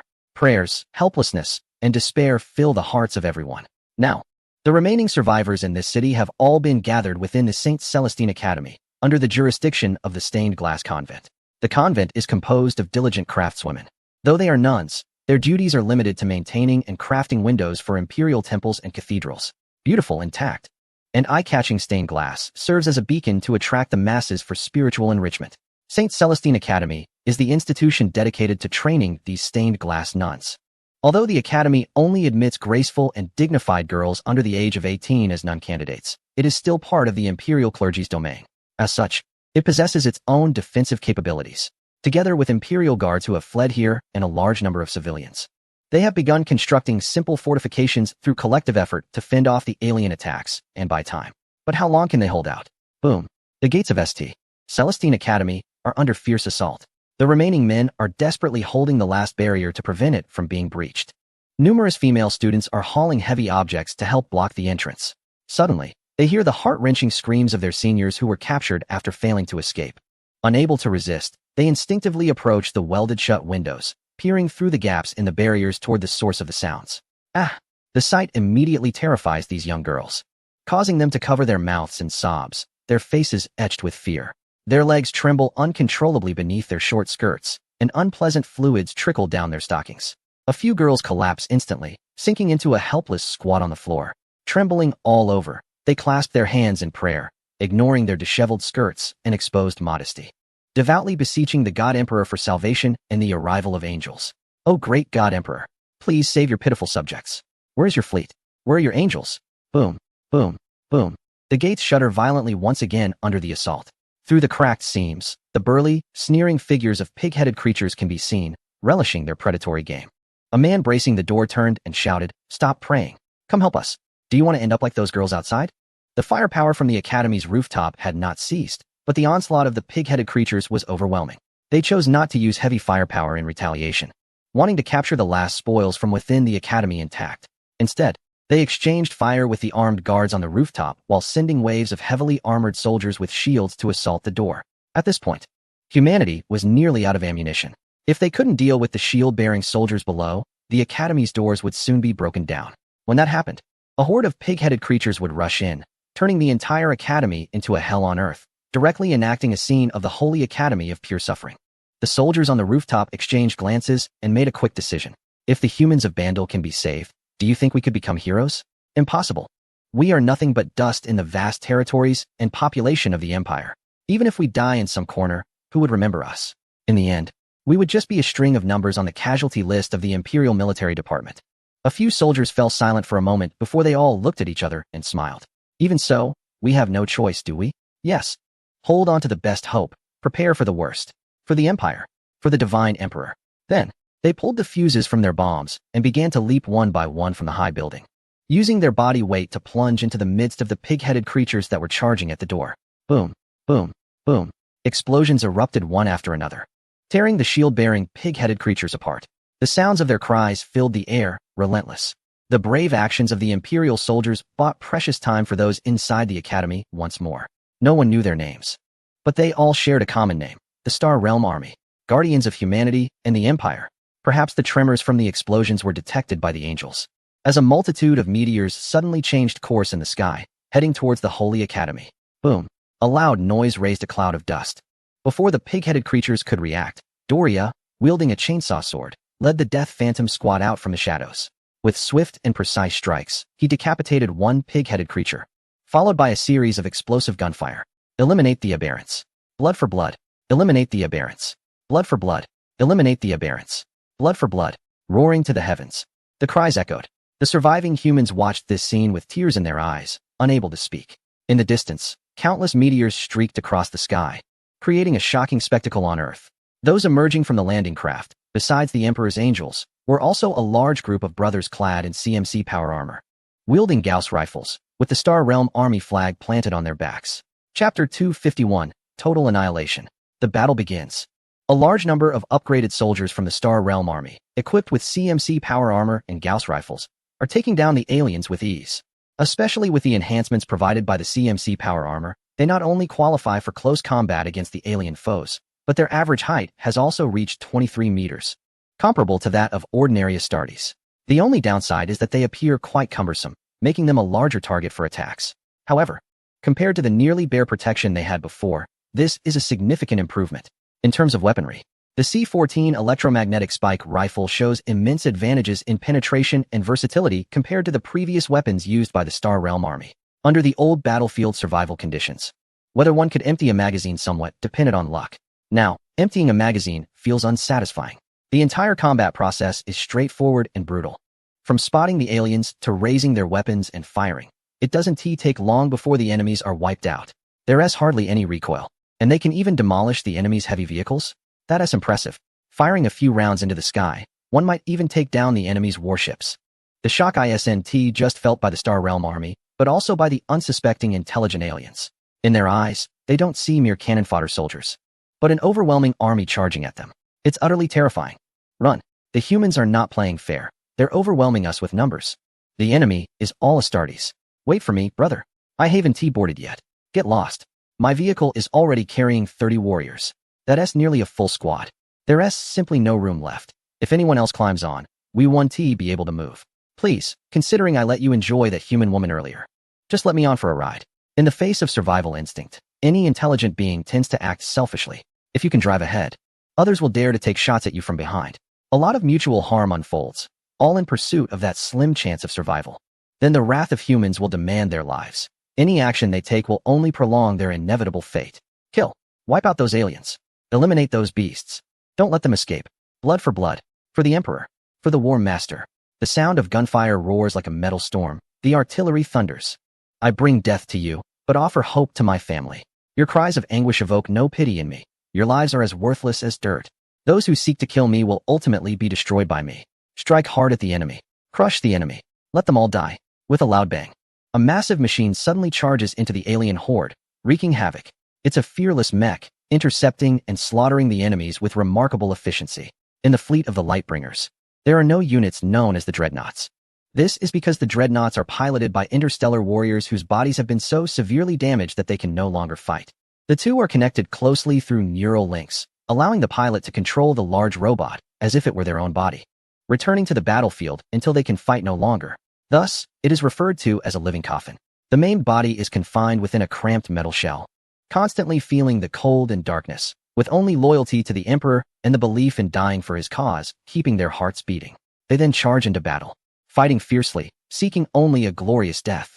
However, for the technologically advanced Lightbringers, healing the injured Astartes is relatively simple. But with the expedition imminent, the Empire needs their strength. So the healing efforts have been temporarily set aside. Another squad of Astartes emerges, coldly wielding explosive weapons. Where there are dreadnoughts, there will inevitably be Astartes. They are brothers who share both hardship and glory. At any time, Astartes will not allow their brothers to face danger alone. Thus, upon seeing a dreadnought charge into a horde of Xenos and come under heavy fire, the arriving Astartes roar in unison and rush forward to engage. The air is suddenly filled with the chilling sounds of blades clashing and the overwhelming aura of battle. It's as if a powerful and passionate prayer resonates across the battlefield. No, it is the human priest, rallying morale and beginning to chant loudly. We dedicate our lives to the Emperor. We seek his recognition. We dedicate our strength to the Emperor. We seek his recompense. We dedicate our blood to the Emperor. We seek to quench his thirst. We dedicate our bodies to the altar of battle. We seek his acknowledgement of our noble deaths. We seek his protection. With a roar, amidst the bloodshed, the Xenos scatter in fear, their bodies littering the ground, accompanied by a burning Xenos warship crashing down like a fallen beast from the clouds. The explosion that follows signifies the ultimate direction and conclusion of this war. Doria's sword cuts down upon the shoulder of a pig-headed leader. The roar of the chain's word mingling with the creature's scream, creating a beautiful melody in the ears of the onlookers. The flying chunks of flesh resemble wood shavings, swirling in the air. Soon, with the powerful force of the chain word, Doria delivers a decisive strike downward. The pig-headed leader's blood and entrails spill across the ground, and with a thud, it falls, unwillingly defeated. Thus, all enemies near the Sacred Lilies Academy have been utterly annihilated. The battle above in space is also coming to a close. The rescue on the planet Banyul is a success. Chapter 252, Countless Heroic Deeds. It is said that the height from which one stands determines the problems one sees. The higher the peak one climbs, the more magnificent the view one can behold. As the commander of the human empire, Chang Wei's strategic perspective for this grand expedition is primarily focused on the overall situation. Details regarding the gains and losses and the casualties of individual cities and regions are generally not reported to him directly. Instead, they appear in the form of numerical briefings within the overall strategic progress reports. His task is to plan the overall strategic guidelines and, in emergencies, to quickly coordinate the deployment of forces for both offense and defense, as well as the marching routes of the various fleets. At the same time, He ensures that all Imperial colonies along the route enter a state of war, strictly adhering to their requirements to produce corresponding military components and to mobilize a large number of new recruits and food supplies. Moreover, before departing, each fleet temporarily leaves behind a group of research or logistical vessels to impart technology and promote materialistic education on the local planets, as well as to deploy large-scale psychic disruptors, quantum communication towers, and even to construct Dyson spheres and associated wormhole gates within the star systems. Once their tasks are completed, they will depart, following the main fleet's trajectory to the next planet, continuing the cycle. Is your planet impoverished and backward, lacking energy, starving, facing harsh environmental conditions? Fear not. An industrial mech, Icarus, can help you develop and utilize your entire planet, or even the whole star system, to its fullest potential. And all will be produced automatically, and without human intervention. This allows all citizens within the Empire to enjoy the conveniences and comforts brought about by rapid technological advancement, thereby enhancing their sense of happiness, security, belonging, and steadfast belief in hope. Chang Wei glanced at the data briefings sent back from the various fleets and said nothing. As of now, the progress of the expedition has been quite satisfactory. The extermination operations against the alien forces have been remarkably smooth. However, the long string of casualty figures at the end of the report is particularly glaring. In war, is there ever a guarantee of no casualties? Especially in such a vast galaxy, the loss of life is as fleeting as raindrops falling, gone in an instant. Besides the splashes and ripples created upon landing, what else can remain? In terms of space warfare, the pursuers possess technology and tactics that are far ahead of this era. For those ignorant and fearless alien fleets, it has resulted in a dimensional reduction strike against them. Want to jump in for assistance? Want a board? Want a ram? Unless we allow it, you won't even have the chance to come close to us. In most cases, before the enemy ships even come into view, they are completely obliterated by the pursuers using long-range strikes. Occasional jump-in battles are also conducted to rescue our fellow human compatriots who have been captured by the aliens. In planetary warfare, the pursuers adopt a scorched earth policy. Any planet that is uninhabited by humans, does not require saving, or lacks significant strategic value will be completely destroyed along with the aliens residing on it. Even if we humans do not want it, we will not leave it for you aliens. This is also to minimize the massive casualties caused by landing operations. Moreover, the mineral resources on a planet that has been violently shattered can be gathered and utilized more easily by industrial vessels. In short, aside from a few tough opponents that are still holding on, most of the alien forces are being ruthlessly slaughtered by human armies. Naturally, this has sparked a lot of hatred and desire for revenge among the aliens. They began to split into smaller units and formed various temporary fleets, crossing the front lines to raid human colonies, resulting in boundless cruelty and slaughter. However, their actions are merely a last-ditch struggle before their demise. Once they are engaged by the rapidly returning fleets, their only fate is total annihilation. Nonetheless, it must be said that the casualties in landing operations, whether in defense or attack, are extremely severe. This is the main reason for the high casualty numbers among various fleets. Countless heroic stories have emerged, though they are often narrated from the perspectives of small characters, highlighting their local victories and indomitable spirit. In the grand scale of hundreds of millions or even billions on the battlefield, these stories hardly make a splash, although their deeds have minimal impact on the overall war. This does not mean that Chang Wei would choose to ignore or belittle them.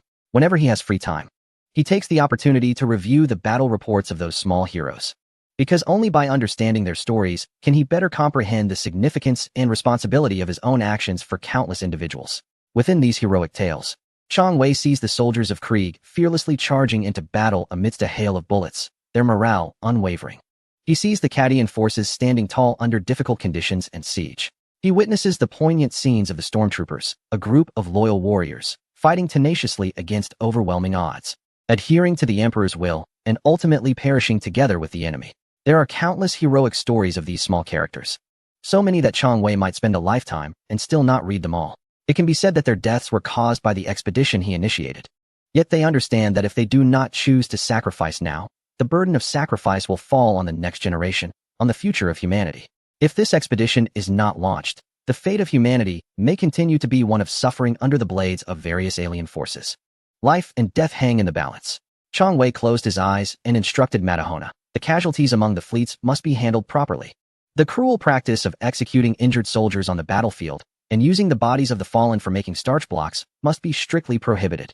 All surviving wounded must be provided with good medical treatment and rehabilitation conditions. As a human civilization, our greatest distinction from those barbaric aliens is our own moral and ethical standards. If we cannot uphold this, then we do not deserve to be called human. I do not care what the traditions and brutal regulations of the Imperial Army were in the past. But now, with the arrival of the Lightbearers, everything will change. And as long as I hold the position of commander, my rules must be followed. Yes, Commander. Mad Honor saluted and then reported another matter. Commander, we have received news. The forces of chaos have begun to take action. They seem to be quite displeased with the psionic disruptors we have deployed. We have already received over 200 reports of attacks on the colonies, mostly conducted by small fleets executing raids with elite troops. After destroying the psionic disruptors, they quickly retreated. The colonies that lost their psionic disruptors soon fell victim to the corruption and infection of the 4 great evil gods of the subspace, even exhibiting structures similar to teleportation portals. How should we respond? Chang Wei asked in confusion. Isn't dealing with heretics and demons the responsibility of the Grey Knights, Witch Hunters, and the War Council under the Tribunal? Commander, as you know, their response speed and mobility cannot compare to that of the Lightbearers. Chang Wei felt a headache coming on. Originally, he did not want to intervene in such matters concerning idealistic demons and subspace beings, as the Lightbearers lacked relevant experience. Professional matters should be left to professionals. However, with such significant casualties occurring, Chang Wei could no longer hesitate. He ordered, dispatch the 6th-level civilization warship Nexon's Memory, S-class shadow battleship, experimental model 001 base ship, and 7 5th-level civilization warships, including the Void-class battleship Flame Dragon, to eliminate the chaotic rebels. If we encounter planets corrupted and infected by the power of the subspace evil gods, first suppress them with the robotic army and the Star Spirit Sanctuary warriors. Then notify the Imperial Tribunal to handle the situation swiftly. Understood, Commander. I will relay the orders immediately. Wait. Chang Wei quickly called out to Mad Honor, who was about to leave, and continued. What is the 9th Fleet doing right now? Why hasn't Zhong Kai sent me a briefing? Chapter 253. Taking matters into one's own hands? Robert Gilliman, the Gene original body of the 13th Legion's Extreme Warriors. After sleeping for 10,000 years, he finally awakened through the advanced medical technology and psionic application of the Star Spirits brought by the 9th Fleet of the Lightbearers. Upon awakening, his first question was, what is the current status of the Loyalists? Standing before him, Zhong Kai, dressed in a brilliant psionic crystal battle armor, spoke with measured respect. The Loyalists of the Empire now occupy the vast majority. Upon hearing this, Gilliman initially felt pleased, but Zhong Kai's subsequent words plunged his heart into despair. Out of this vast majority, 78 are your offspring, all clad in blue power armor as extreme warriors. Gilliman fell silent for a moment, forcing a bitter smile. Is that so? Has the Empire's space marines dwindled to such a small number? Zhong Kai nodded and continued. If you are pessimistic about the future of the Empire, there is no need to be, because soon, you will witness the might of the Lightbearers. The new commander is executing a grand expedition. Thus, this chaotic era will be completely brought to an end. Commander? Expedition? Are you referring to yourselves? What exactly has happened over the past 10,000 years? Gilliman has just awakened, filled with confusion, and seriously gazes at Zhong Kai and the 2 high-ranking Sanctum warriors beside him. If it were any other Gene original, upon seeing the alien before them, they would undoubtedly attack first and ask questions later. Even if this alien had saved their life and awakened them from a long slumber, it would still be met with lethal force. The only difference would be that they wouldn't let it die too painfully. This is because Gene originals were created to respond to warfare. Therefore, the Emperor instilled a natural hatred for aliens in their genes. This hatred can change through life experiences and personal thoughts. The Emperor created the originals with his own genes and designed them to surpass ordinary humans in every aspect. They are larger, stronger, more enduring, faster, and more intelligent. At the same time, they possess greater charisma, befitting their roles as generals and leaders of the Imperial Army. Each original has its unique personality and strengths, enabling them to serve various purposes in the Emperor's quest to conquer the galaxy once again. Gilliman's specialty lies in multi-threaded analysis and handling of affairs, with a particular focus on management, planning, and the ability to complete multiple tasks simultaneously, making him well-suited to be a political leader and participate in imperial governance, alleviating the Emperor's burdens. However, having grown up in a happy family with both parents, enjoying a healthy childhood and the love of his parents, Gilliman has become a strong-minded idealist with a strong psychological resilience. This has led him to misunderstand and disagree with many of the Emperor's past policies. Extreme materialism, extreme exclusivism, and extreme rights advocacy make Gilliman very uncomfortable. Although he hasn't openly expressed any objections, in his heart, he believes the true human empire shouldn't be like this, especially regarding the handling of aliens. He believes there shouldn't be a one-size-fits-all approach. Instead, those aliens that are friendly and harmless to humanity should be selected for peaceful coexistence and mutual assistance. In the original lore of Warhammer 40k, Regent Guilliman awakens and saves the imperiled empire. However, at the same time, the vast empire has been split in two by the Great Rift. Guilliman has truly solidified the Second Empire, creating an ideal nation he has long envisioned. Even marrying a member of the Eldar as his queen, leading a life without shame. If it weren't for the Emperor recognizing Guilliman's importance to humanity, the Golden Giant opposing this marriage might have been so enraged that he would have jumped up from his seat in anger, ready to strike this unfilial son. I have given you the Emperor's sword, and you dare to collaborate with an alien race, and even have children with an Eldar? This is infuriating. Of course, perhaps by that time, the Emperor's humanity had already been eroded by humanity's immense faith, which is why he ultimately granted the Emperor's sword to Guilliman at the last moment. The truth of the matter remains unknown to anyone. In this parallel world that has emerged, with the arrival of Chong Wei and the Luminaries, the tragic fate of the Empire is destined to change. Therefore, when Guilliman saw the Star Spirit beside Zhong Kai, he did not show much hostility. Instead, he patiently sought to understand the current situation.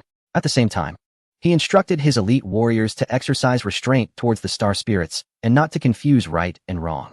Thus, under Zhong Kai's explanation, Guilliman quickly grasped the present conditions and also watched the exhilarating video of Chong Wei being appointed as a battle commander, accompanied by a powerful background music. To be honest, he felt a little envious. A previously unknown individual suddenly emerging to receive the Emperor's direct blessing and being appointed as a battle commander. Moreover, he was granted the Emperor's sword, as if the Emperor himself had descended to command all the Gene Originals and their armies. Anyone would find it hard to accept. However, he later learned that Chong Wei was a pureblood human born in the same era as the Emperor, and he was also an immortal and a powerful psychic. This eased his feelings a bit. Besides, the facts were already established. Now was not the time to openly oppose. It would be better to observe the capabilities of this battle commander and the strength of the Luminaries before making further plans. In the days that followed, the Ninth Fleet of the Luminaries and Guilliman's army worked together to clear out all the aliens surrounding the Maculag 500 world. The formidable combat power displayed by the Luminaries caught Guilliman's attention. It wasn't just the powerful technology of the fleet. Even the holy knights among the Star Spirits were pure in psychic energy, skilled in martial arts, and astonishingly powerful, especially those high-ranking holy knights, who were adorned in golden armor, moving like shadows with thunder accompanying them, gave him the impression of being akin to great demons. With a flick of their hands, they could unleash a psychic storm capable of annihilating a small fleet, truly terrifying. However, what astonished him the most was the commander of the Ninth Fleet, a man named Zhong Kai. His talent and strength had completely surpassed all the Gene Originals. He could single-handedly jump into battle and effortlessly destroy ships, mastering the art to perfection. With a grip on the Force, he could even cause the alien leader on a distant planet to drop dead instantly. This was simply unheard of. He spoke rarely, but whenever he did, his words struck right at the core. Looking into Zhong Kai's golden glowing eyes, Guilliman suddenly felt that his intelligence might be on par with that of the originals. As the surrounding aliens were swiftly and decisively eliminated, Zhong Kai finally revealed his purpose to Guilliman. These weaklings are too easy. Let us go burn down the garden of the rebellious brother while we're at it. Upon hearing this, Guilliman's eyes immediately filled with shock. He had a vague feeling that this was not merely the command of a battle commander, but rather Zhong Kai acting on his own initiative. Chapter 254, preparing to attack the Garden of Nurgle in the original narrative set in the Warhammer 41k era. Before Guilliman crossed the Great Rift to arrive at the dark side of the Imperium, he interrogated a demon host to uncover the plot and whereabouts of Mordorion, the rebellious pre-march of the original 14th Legion, the Death Guard. Later, during Guilliman's assault on the capital of Yax, he bombarded the Death Guard with orbital munitions and called out his brother Mordorion for a duel. Guilliman fought valiantly in this battle, managing to down Mortarion's lantern. But ultimately, he was no match for Mordorion after his ascension, who was now capable of wielding sorcery. The Lord of Death knocked Guilliman down and injected him with the Plague of the Gods. In an instant, Guilliman's face turned black, his skin began to rot, and his fateful armor started to decay. After a near-fatal struggle with Mordorion, Guilliman was dragged into the Garden of Nurgle, where Mordorion attempted to either kill him with the Divine Plague or force him to submit to the Chaos God Nurgle, thus ascending like him to become a demon prince.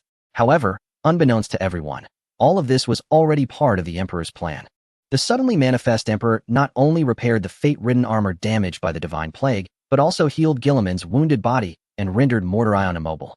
In the end, bathed in golden light and transformed into the Avenger, Guilliman showcased the Emperor's great will to the gods and declared war upon them within the Garden of Nurgle. Subsequently, Guilliman raised the Emperor's sword, ablaze with sacred flames, and furiously rampaged, setting the entire garden of Nurgle ablaze, proclaiming that the balance between reality and the warp would ultimately be restored. This is the famous event of the burning of the Garden of Nurgle in the Warhammer world. Upon awakening from the battlefield, Guilliman found the Imperial Guard pursuing the retreating Death Guard. The Plague Wars had come to an end. This made him reflect on how the Emperor, while protecting him, seemed to be imparting his final words. It was as if the humanity of the Emperor was fading away. The opening of the Great Rift had indeed enhanced the Emperor's power, but it had also led to an unprecedented growth of his divinity, causing his humanity to become unsustainable. Rescuing Guilliman from the Garden of Nurgle and severely wounding the Chaos God Nurgle was the last act the Emperor could perform before his humanity dissipated completely. After this, the Emperor almost never manifested again, nor did he respond to anyone. He became a cold sun in the warp, a relentless and indifferent god looming over humanity. However, at this moment, still set in the 40K era, the future could still be altered. Zhong Kai not only aimed to make a significant move, but also sought to prove his abilities to Chong Wei. Are you sure? Isn't it expressly forbidden to venture into the warp? If he wanted to confront Nurgle and my brother Mordorion, the fleet would have to pass through the Eye of Fear. That is too dangerous. Zhong Kai looked at Guilliman with his eyes radiating a golden glow. It was the mark of the Changebringer. Simultaneously, these eyes felt almost divine. Although Zhong Kai did not speak, his voice seemed to penetrate the distance between them, resonating directly in Guilliman's mind. Kilimanjaro, you have fought alongside me for so long. Surely you have noticed that, like the gene entity St. Gillis, I possess a similar ability to foresee the future? Kilimanjaro did not respond. Instead, he gazed seriously at Zhong Kai, as if acknowledging it. Zhong Kai continued, in the future I foresee, you will face a great calamity. Mordorion will defeat you, dragging you into the Garden of Nurgle, attempting to kill or corrupt you. At that critical moment, the Emperor will save you. But from then on, you will truly lose the Emperor as a part of your humanity. Do you want that to happen? This time, Kilimanjaro did not remain indifferent. Instead, he frowned and asked, is what you said true? Hee, why would I lie to you? If we don't address this trouble of the future now, do you think the events foretold will not occur? Kilimanjaro fell silent. However, a nearby Eldari officer suddenly flashed his psychic eyes and stepped forward to advise Zhong Kai. Commander, the warlord has not instructed us to take unnecessary actions. I cannot agree with your viewpoint. Zhong Kai chuckled, using provocation. Oh? Does the noble Eldari also fear those demons from the warp? The Eldari officer's psychic eyes began to flicker intensely, a sign of emotional turmoil. Commander, a brave Eldari is naturally fearless. Our strength and glory determine that we will not fear any difficulties and dangers in the universe. I hope you can take back your disrespectful words. The noble Eldari shall not be slandered or belittled. If it weren't for the restrictions imposed by the system treaty, and considering the person before him is the commander designated by the system host, these proud Eldari, who consider themselves the sons of gods, might have challenged Zhong Kai to a duel. Zhong Kai smiled slightly, as if his scheme had succeeded. Apologies. My earlier words may have been a bit harsh. I take them back. But merely slaughtering those insect-like aberrations clearly does not reflect the might of the Eldari warriors, does it? Helping the weak and aiding the needy is not the core principle of your Eldari DLYR law. In the face of the warp demons, which are like tumors in the universe, should the Eldari not be duty-bound to eradicate them? Upon hearing this, the proud Eldari leader, commanding the strong Eldari forces, gradually calmed his anger. He then looked deeply at Zhong Kai and replied lightly, I shall obey the commander's orders. After resolving the internal issues of the Ninth Fleet, Zhong Kai turned to Kilimanjaro again, seemingly waiting for his response. After hesitating for a moment, Kilimanjaro agreed. Thus, under Zhong Kai's persuasion, the entire Ninth Fleet and Kilimanjaro's Imperial forces collectively set course for the Eye of Fear. At the same time, they ceased sending recent battle reports to Chong Wei and concealed their dangerous actions. When the massive joint fleet stealthily approached the outskirts of the Eye of Fear, they beheld an iron world named Briganian 4, a fortress world located outside the Eye of Fear.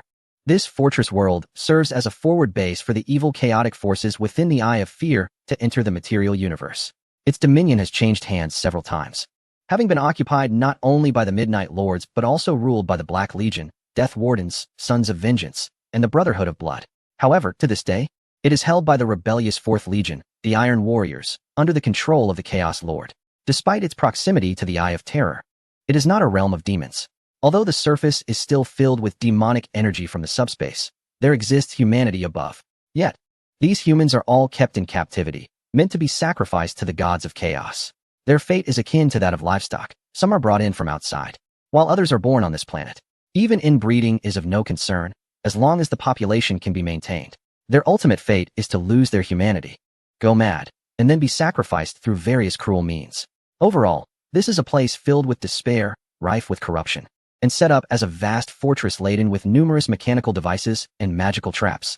Over the past 1,000 years, it has successfully thwarted 17 invasions from empires or other chaotic forces, earning Brigannian for the nickname of the Iron Planet.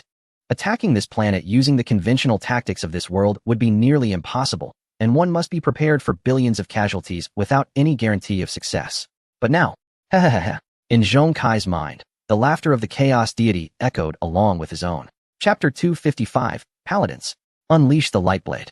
Regarding the handling of the Iron Planet blocking their path, opinions varied among the group. Zhong Kai suggested directly using the super purification beam mounted on the odorous Pride, which could instantly distort space-time and burn Brigannian 4 into glass from light years away. Although this plan was simple and efficient, Kiraman viewed it from a strategic perspective, believing that if they could capture Brigannian 4, it might be possible to establish a permanent planetary military fortress to monitor and defend against the Eye of Terror.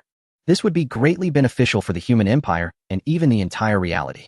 Moreover, it is said that there are many humans imprisoned by chaotic forces on Brigannian 4, which ignited Kiraman's desire to rescue those imperial citizens. In response, Zhong Kai expressed his respect for Kiraman's choice. After all, if the two were to have a disagreement in ideology, it would not benefit their upcoming actions. If the other party decided to turn back and report to Chong Wei, he would be in serious trouble. If Chong Wei were to relieve him of his command, he might never have the opportunity to lead troops again. You seem quite concerned about that warlord appointed by the false emperor. A voice suddenly echoed in his mind. Zhong Kai nonchalantly replied, "He saved my life and changed my destiny. I am grateful to him. So that's why you're striving so hard to prove yourself? To improve yourself? Is it to repay him? That can only be considered half the reason." "Oh, only half. Then what is the other reason?" Zhong Kai scoffed. "I want to tell you." Jianqi was taken aback for a moment, then burst into laughter. Interesting. If it weren't for your group of fourth calamities lacking soul projections in the subspace, I would really want to shatter your soul right now and taste your memories. Hee hee. Well, as a fun seeker, you came to me just to find amusement and to extract specific information about us, the Light Chasers, and why we appeared in this universe, right? What's wrong? The deity, symbolizing wisdom and cunning, feels uncomfortable about things it doesn't understand? Hee hee, I just want to tell you. Hearing this, Jianqi not only didn't get angry, but instead laughed excitedly. Interesting, truly fascinating. I'm becoming more and more interested in you. And I particularly want to know what would happen if you and that war commander turned against each other. Ha, come be my Prince of Chaos. I can give you everything you desire and endless knowledge. Zhong Kai didn't respond, but said lightly, "First, take me to the Garden of Filth." Although Jianqi couldn't decipher Zhong Kai's thoughts, it was quite amusing, wasn't it? For a deity like him, the unknown was a fatal temptation. Moreover, since the Garden of Filth was in conflict with him, letting this interesting kid trouble that dirty fat man was something he welcomed. It also allowed him to closely observe the group of fourth calamities summoned by the false emperor to see how much harm they could cause to the subspace creatures. Thus planning ahead, rest assured, I will fulfill what I promised you. After all, I am a god filled with wisdom and reason. Only I would engage in normal communication and cooperation with humans. Of course, in your words, it's just for fun. However, there's one thing I really don't understand. Why are you and that war commander unique among all the fourth calamities? The others are all gray and dull, as if their soul essence isn't even in this universe. Even I cannot influence them. Zhong Kai naturally understood the reason. One was a system host, and the other was a natural person residing within the Light Chaser fleet. As for the others, they were merely a group of acting NPCs. Jianqi waited for Zhong Kai's answer, but after a long time, Zhong Kai only replied, "Guess? All right. It seems our mutual trust hasn't been fully established yet. Once I assist you in burning down the Garden of Filth, you'll naturally understand my sincerity." Zhong Kai didn't reply, instead focusing his attention on the outside. The attack on the Steel Planet had begun. "Commander, the enemy fleet is hiding behind the planetary fortress, seemingly waiting for the right moment. Our energy field has been fully deployed. The Paladin warriors can strike at any time. Please give the order." Zhong Kai responded, awaiting orders, then proceed with the jump. After saying this, he closed his eyes and concentrated, completely ignoring Kilamon and his elite warriors, along with the Imperial troops, who were braving heavy anti-air fire to forcibly land under the protection of the battleships. The Ninth Fleet of the Light Chaser watched from the side, showing no intention of taking action. Kiraman couldn't really blame them. After all, it was his proposal for a landing operation, and he couldn't expect others to take the lead. Moreover, he believed the reason the Ninth Fleet remained inactive might also be to distract the enemy's chaotic fleet. But was the reality truly as Kiraman thought? In the next moment, Zhong Kai, who had been concentrating, opened his eyes again. However, the environment around him had shifted from the ship's bridge to the surface of an iron planet. He was now appearing in the midst of a dense enemy crowd in the form of a spiritual entity. Looking up, he noticed a barrage of firepower madly pouring into the sky, with countless Imperial landing crafts being blown apart midair, transforming into brilliant fireballs that continually fell to the ground. The terrifying scene was strikingly similar to what he had envisioned during his meditation when the light chaser forcefully landed on Terra. The soldiers were like sitting in living coffins. At any moment, shards of metal could claim their lives, and those who could miraculously reach the ground were almost non-existent. They claimed to be saving their fellow humans. Yet they did not regard the soldiers' casualties as significant. Was this kind of self-destructive salvation really worthy of admiration? Zhong Kai greatly appreciated a saying from Chong Wei. Unless necessary or there is a greater strategic objective, I generally do not choose to confront the opponent head-on. Because the life of each of our soldiers is 100 times more precious than that of the enemy. Perhaps in the talent for commanding war, he was not as good as others. But in terms of personal combat power, which could influence the situation on the battlefield, he already held such capital. After expressing this thought, Zhong Kai's spiritual entity ignited with dazzling brilliance, as the forces of light and darkness within him began to achieve a strange balance, transforming into a yin-yang symbol that spun continuously. Then, veins bulging on his neck, he reached out with his fingers into the void. Instantly, all buildings, rubble, weapons, and countless enemies within a 10-kilometer radius were drawn into the air as if by a celestial explosion. It was as if he had created a powerful artificial gravity well from thin air, rapidly compressing all floating matter into a massive solid sphere. With a single strike, countless weapons, fortifications, and enemies were completely annihilated, instantly clearing a safe landing area of 10 kilometers for the landing forces in the sky. The scene was terrifying. It shook all who witnessed it. There were powerful psychics. Many of the chaotic forces that noticed the anomaly quickly rushed to the scene and immediately redirected their firepower, manipulating various weapons and vehicles to unleash a concentrated assault in his direction. In an instant, high-energy laser beams, missiles, rockets, heavy explosive shells, hell guns, ion blast cannons, and even strange and inexplicable magic all ruthlessly bombarded Zhong Kai. After nearly a minute of frenzied bombardment, what followed was a scene that made them tremble. It was Zhong Kai, stepping out of the massive crater created by the bombardment, unscathed and walking leisurely. He gently patted the dust off the hem of his clothes, as if to tell everyone that their previous attacks were nothing but a joke, not even scuffing the edge of his garments. Charge! All of you charge! Kill him! The chaotic warriors drew their melee weapons, letting out frenzied, bloodthirsty roars as they rushed towards him, determined to chop down this audacious provocateur. However, he did not engage them further. Instead, he let out a sneer and slowly closed his eyes. Just as their blades were about to strike him, his body transformed into a wisp of transparency and vanished. When he opened his eyes again, he had returned to the bridge of the ship. Calmly, he issued the order, Paladins, initiate the jump. Crush them. Swish, swish, swish. Just as the chaotic fighters, still bewildered, were trying to comprehend what was happening, countless beams of light began to descend from the sky.